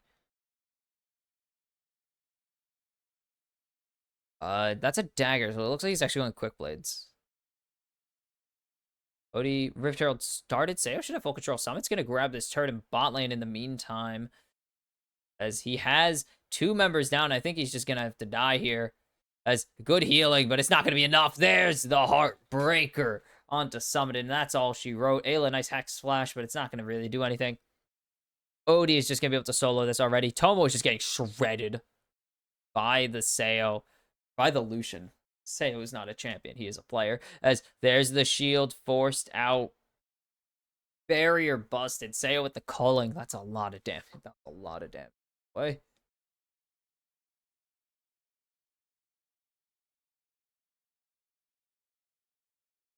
And now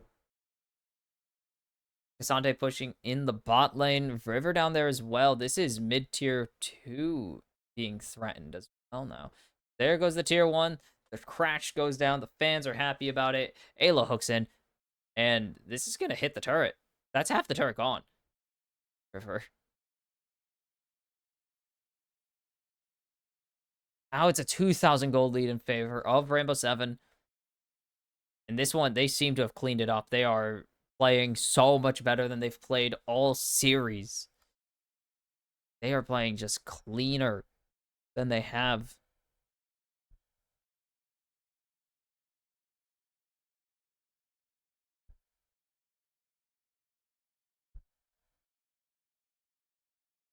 Let me respond. Sorry, I got a text from work. Ah.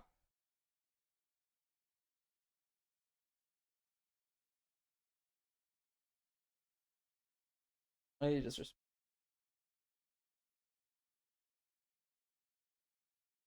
There. Oh, they found Quid. I looked down to answer an email from work. They found Quid. That's going into Kana's hands. 2-1-2 on this LeBlanc. And the LLA fans there. There's a few of them, and they believe.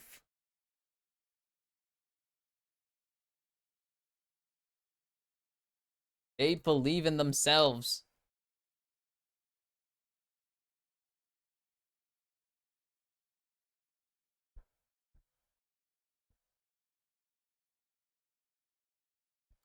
And Ayla not going to even hit the hook on the wall that he wants to hit. That's tough. That happens to the best of us.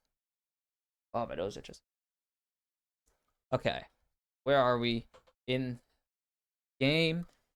Still 2,000 gold lead, about 2,500-ish if you care about that specific. 2 items. RFC. Yeah, I should have expected that. I don't know why. Any quick plays you can do, but I don't think quick. No, they give attack speed. It's the second best stat. And say, oh, holy cow, just gonna chunk out River. That's a significant amount of damage. Or not super significant, but it's definitely like, oh god kind of damage. Okay, this guy's a little good. Guy's a little bit strong. As look at that, he's chunking Sniper down. The calling comes out. It's not gonna connect onto a ton of people, but maybe they're trying to get something. Makeda gets the jump on Quid. River has to Heartbreaker out. That's the wrong way, buddy. Sniper going down. Finally will fall at the hands of Sayo. Takes a lot of time, and they're going to get this one done. Oh my goodness. Rainbow7 taking it to the Thieves. 100 of them. Bring enough. They only need 7, apparently, of rainbows. Whatever that means. Just this. Then Quid gets the fear. There's the ultimate. He's rooted, can't retake it, and Kana says good night. And then Summit's just pretty much standing there saying, you guys go in. You know what I'm gonna do. Literally, you could ask, why is Summit not going in there? And the answer is, they're just going to, if they engage onto Sayo or anybody, Summit just collapses onto them and kills them. At least one. He gets at least one member there. If the Thieves full committed to any of those plays, it was so bad for them. And there's the damage. 3,200 for Sayo. 26, almost 2,700 for Kana. And that is just holy cow. Rainbow7. Talk about playing a good game.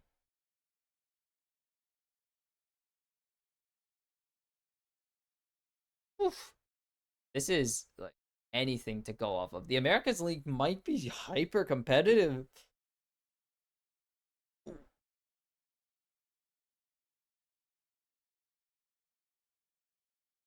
Oh, River. Getting jumped on. I might need to answer message. Actually, I can just check here. Right, I have a phone. I have a... But now 3,500 gold ahead. Finally. But this is just... Everything is going disaster.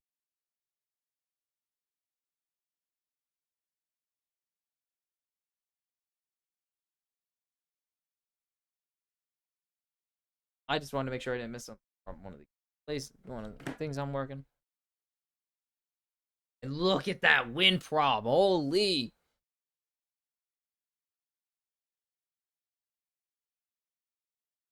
R7 have found a way to get nearly 90% win probability against a North American team. A team that is, I mean, about as far as you can get from anybody in the standings. Again, Rainbow7, 50th team in standing in whatever the current rating is. The Thieves, it's not that far ahead, but they're about to beat an LCS team. As Sayo is just chunking out Sniper. He doesn't even have LDR yet, and he is shredding this guy.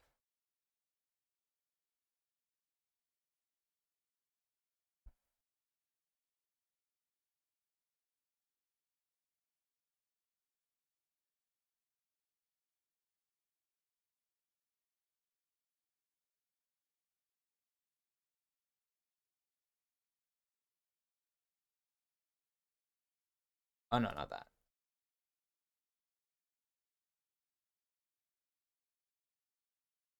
All right. Perfect.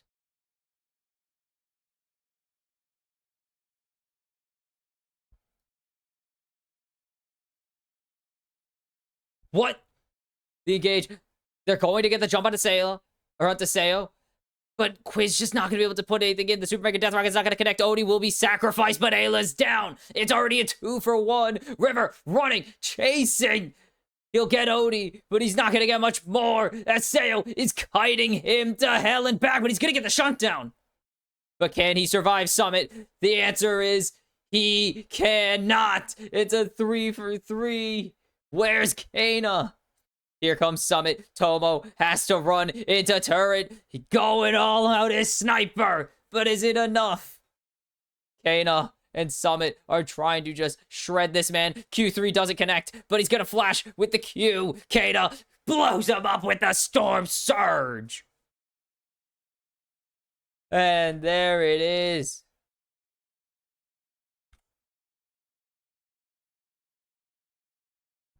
Oh. Baby. It is not happening. But that was the closest fight the Thieves have had so far. It looks so bad for them on this front end. They get Odie, but they sacrifice so much. But River has the resets, so he's actually going to chase down Sayo with that.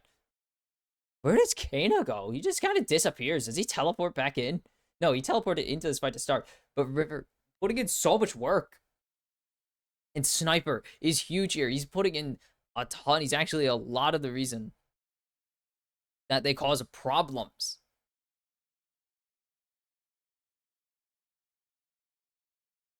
And just, oof. That's still a 3,500 gold lead. It's going to be the second dragon. There's no way this is all the game.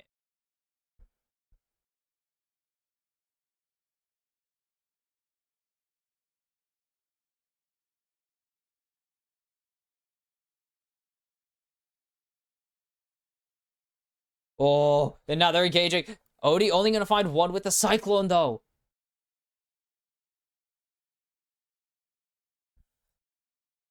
You know, just face checking. Also, yes, it does seem to be the case. Their three matches before this were a 1-0 for C9, a 1-0 for C9 over Infinity, and Golden Guardians 2-0ing Rainbow7 at MSI. So, they have not met at Worlds before. Apparently. I don't believe.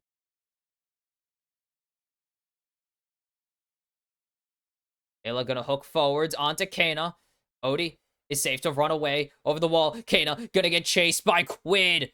The clone comes out. Is the damage there? Quid misses the flash, and that's gonna be it for Quid in this fight. Summit is just 1v4. Double for Odie. Can they finish the job? Ayla, it's a triple for Odie. Can he find all 5 members? Sayo putting in the damage. But River can't do a thing, but Sniper will take the kill. Kana snipes the 4th. It's a triple kill right now for Sniper, but it's Odie with a triple, Kano with a 1. And this, what is... Rainbow7 keep winning, that's all that matters. What the hell? Oh my god, what? They keep winning. It's just a problem. Oh my goodness. Sniper is doing so much damage now with this Cassante. He does not yield. Sayo, the kill going to Sniper is not that bad. Kana's gonna pick up 1 at least, but Odie is so just shredding people. It is madness right now.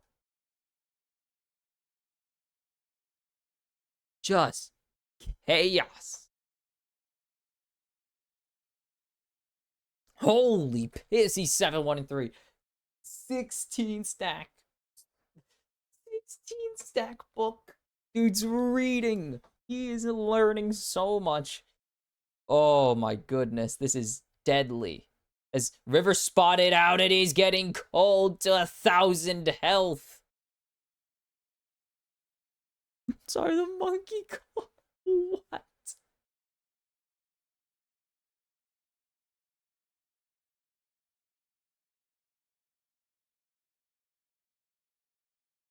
And have they found Ayla? Have they found Sniper? Ayla gonna be able to hook to safety. Kana has so much damage. Sayo's gonna find 1, but there's Quid coming over the top. It's gonna be a shutdown right now for River. But can he run? Can he survive? He will. Jinx picks up 1. It's Tomo time, because it's time to get excited. Sniper trying to go forwards. There goes Summit. He's just way in deep. Sniper trying to stop them all. Tomo just gets Summit down. Sayo able to flash away to safety, but River has the damage. The Thieves are pulling it back. And it's an ace for 100 Thieves.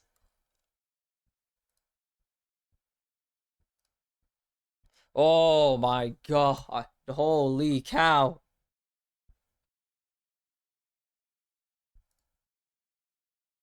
And this just buys so much time because then Kana just cannot run anywhere. And then this is just in too deep. But we can't even talk about it because they're on the bear and Kana had just exploded Quid's mind. It's not going to be a steal.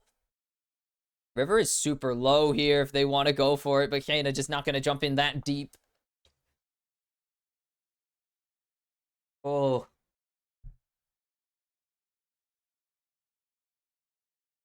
This is unreal. These are just 2 teams swinging for the fences over and over. They're just going to kill each other. They want blood, and they will get it one way or another. This entire gold difference, 1K gold diff, is Kana. 4,000 gold ahead of Quid, and this is disaster for the LCS representatives. As it is going to be Drake Soul Point for... Oh my god. Oh my god. It's going to be Drake Soul Point for Rainbow7. There's just so much going on. Oh.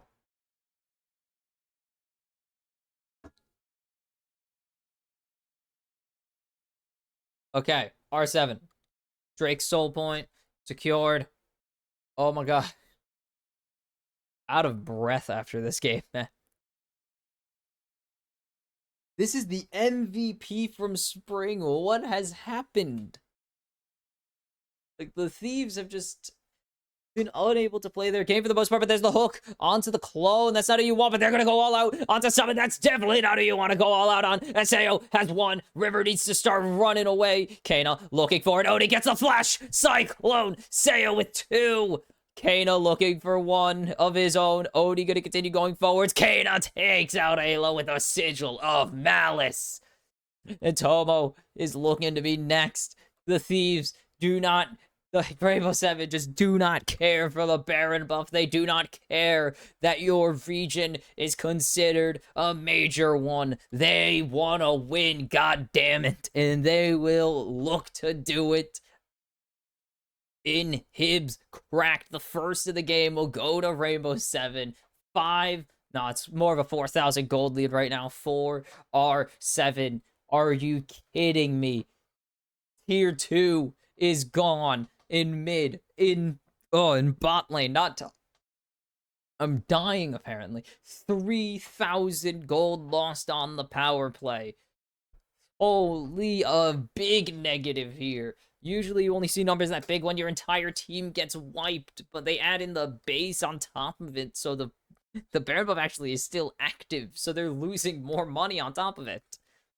And Kana now with the Void Staff. 9, 2, and 6, 20 stacks of the book. My guy has read so much. He was there when the book was written at this point. Look at that giant dip in gold. That was the Baron fight. And then Rainbow7 come back and they just beat the brakes off of 100 Thieves in the following team fight. 5,000 gold advantage now officially for R7. Kana is just going forwards. Look at Sniper's health bar. That is a champ that is not supposed to have that happen to him, but he doesn't get a chance. He doesn't stand a chance. Tier 2's gone for 100 Thieves. And R7 are looking to do the unthinkable, the unfathomable.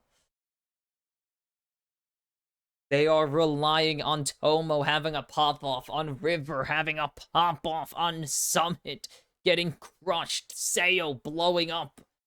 But they cannot rely on one of those things happening because it is just not. But for now, we wait. We lie and wait.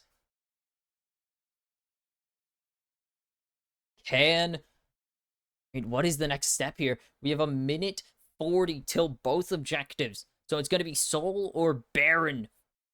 It is the choice of the Thieves to make, pretty much. Actually, it's the choice of Rainbow7 because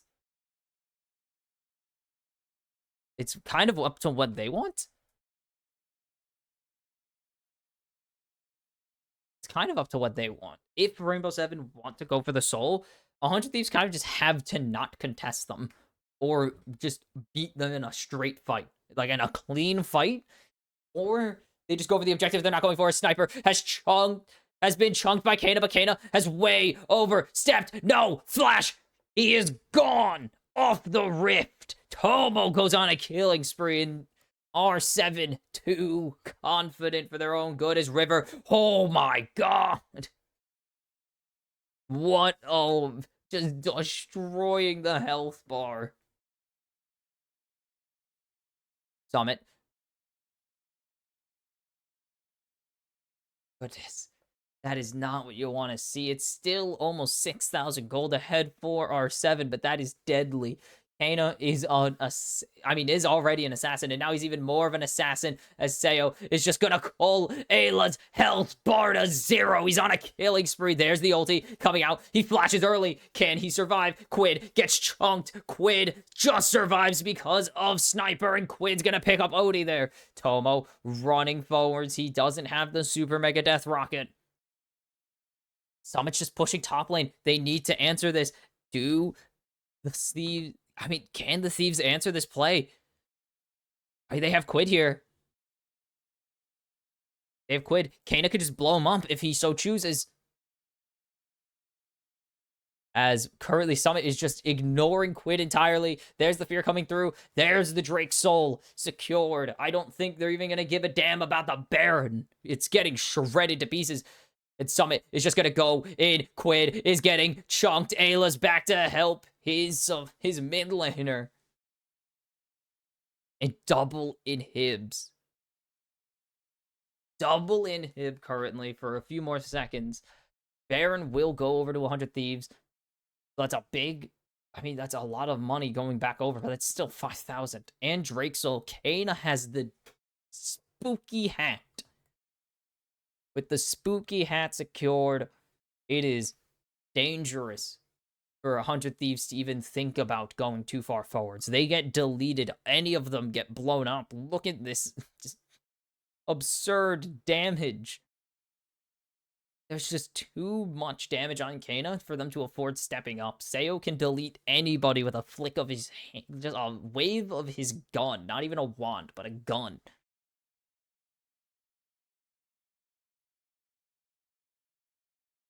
Just deadly. Look at Tomo. Oh, Tomo, you can't even see him anymore because he's dead. It is 4v5 Sayo. The Culling has so many goddamn bullets in it right now. And is this it? Is it time? The energy, it's palpable from this team. It is becoming the inevitable. Even through the Baron buff, R7 are pushing for this end.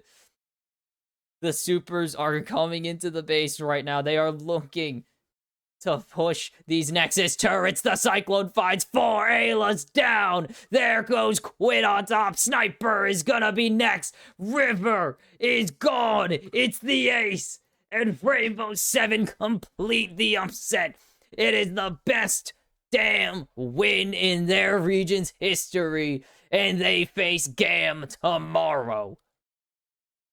For the first time ever, Latin America beats North America.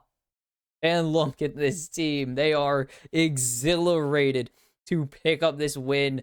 It is the highest rated win they've ever achieved. The LCS 3 seed falls at the might of the mighty Rainbow7, the dynasty of Latin America. And I mean, you could see it on the back of the jersey. 16 markings for their 16 titles. Oh my goodness. The LLA. They've only beaten one team in history, but they add a second one to that list today. And of course, because fate is cruel, they face that team tomorrow. The only other team R7 have ever beaten the only other team Latin America have ever beaten in international play was GAM at MSI. I believe it was earlier this year, actually. No, it couldn't have been. It was earlier. It was last year's MSI. 2023 MSI. Latin America picked up, I believe, what was their only international... Yes, their only international win. They beat GAM 2-1, and they got smashed by Golden Guardians in 2 games. And it's only up from here. This team... The sky is the limit. This is insanity. The Thieves are in the lower bracket. They face elimination on Saturday against the SoftBank Gaming Hawks. Rainbow7 have 2 shots to be the first Latin American team to go to the Swiss stage. They were already the first team to win a best of series for the region, and they could be the first team from this region in its final year to send a team to the main stage of an international event. It would be massive if it happens.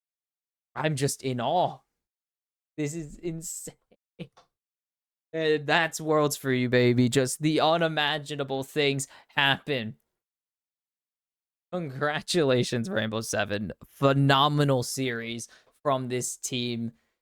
But you got your work cut out for you because you still got to win another best of 3 against a team that is not going to give you nearly as many opportunities. You saw it against the SoftBank Hawks. They are not going to give you any chance to win this game as best they can. So Rainbow7, good luck against GAM. Tomorrow I'll be there to talk about it. But that is it for today for the kimchicast. Just Kana. Oh my god, this dude is a menace. Sayo is a menace, and I really want to see them win tomorrow because it would be insane. But that is it. GAM 2-0, the SoftBank Hawks. 100 Thieves fall 2-1 to Rainbow7. And that is it for Worlds Play-ins Day 2. Every game matters now. Tomorrow, qualification matches. Saturday, the first elimination matches. Sunday, the final qualification matches. It's all to play for still, though, as all the teams are still here and are ready to show up in their second series. Series. But this has been the kimchicast for Worlds 2022. I've been your host, as always, Box Kimchi, and I will see you tomorrow for the first qualification matches of Worlds 2024. See you tomorrow.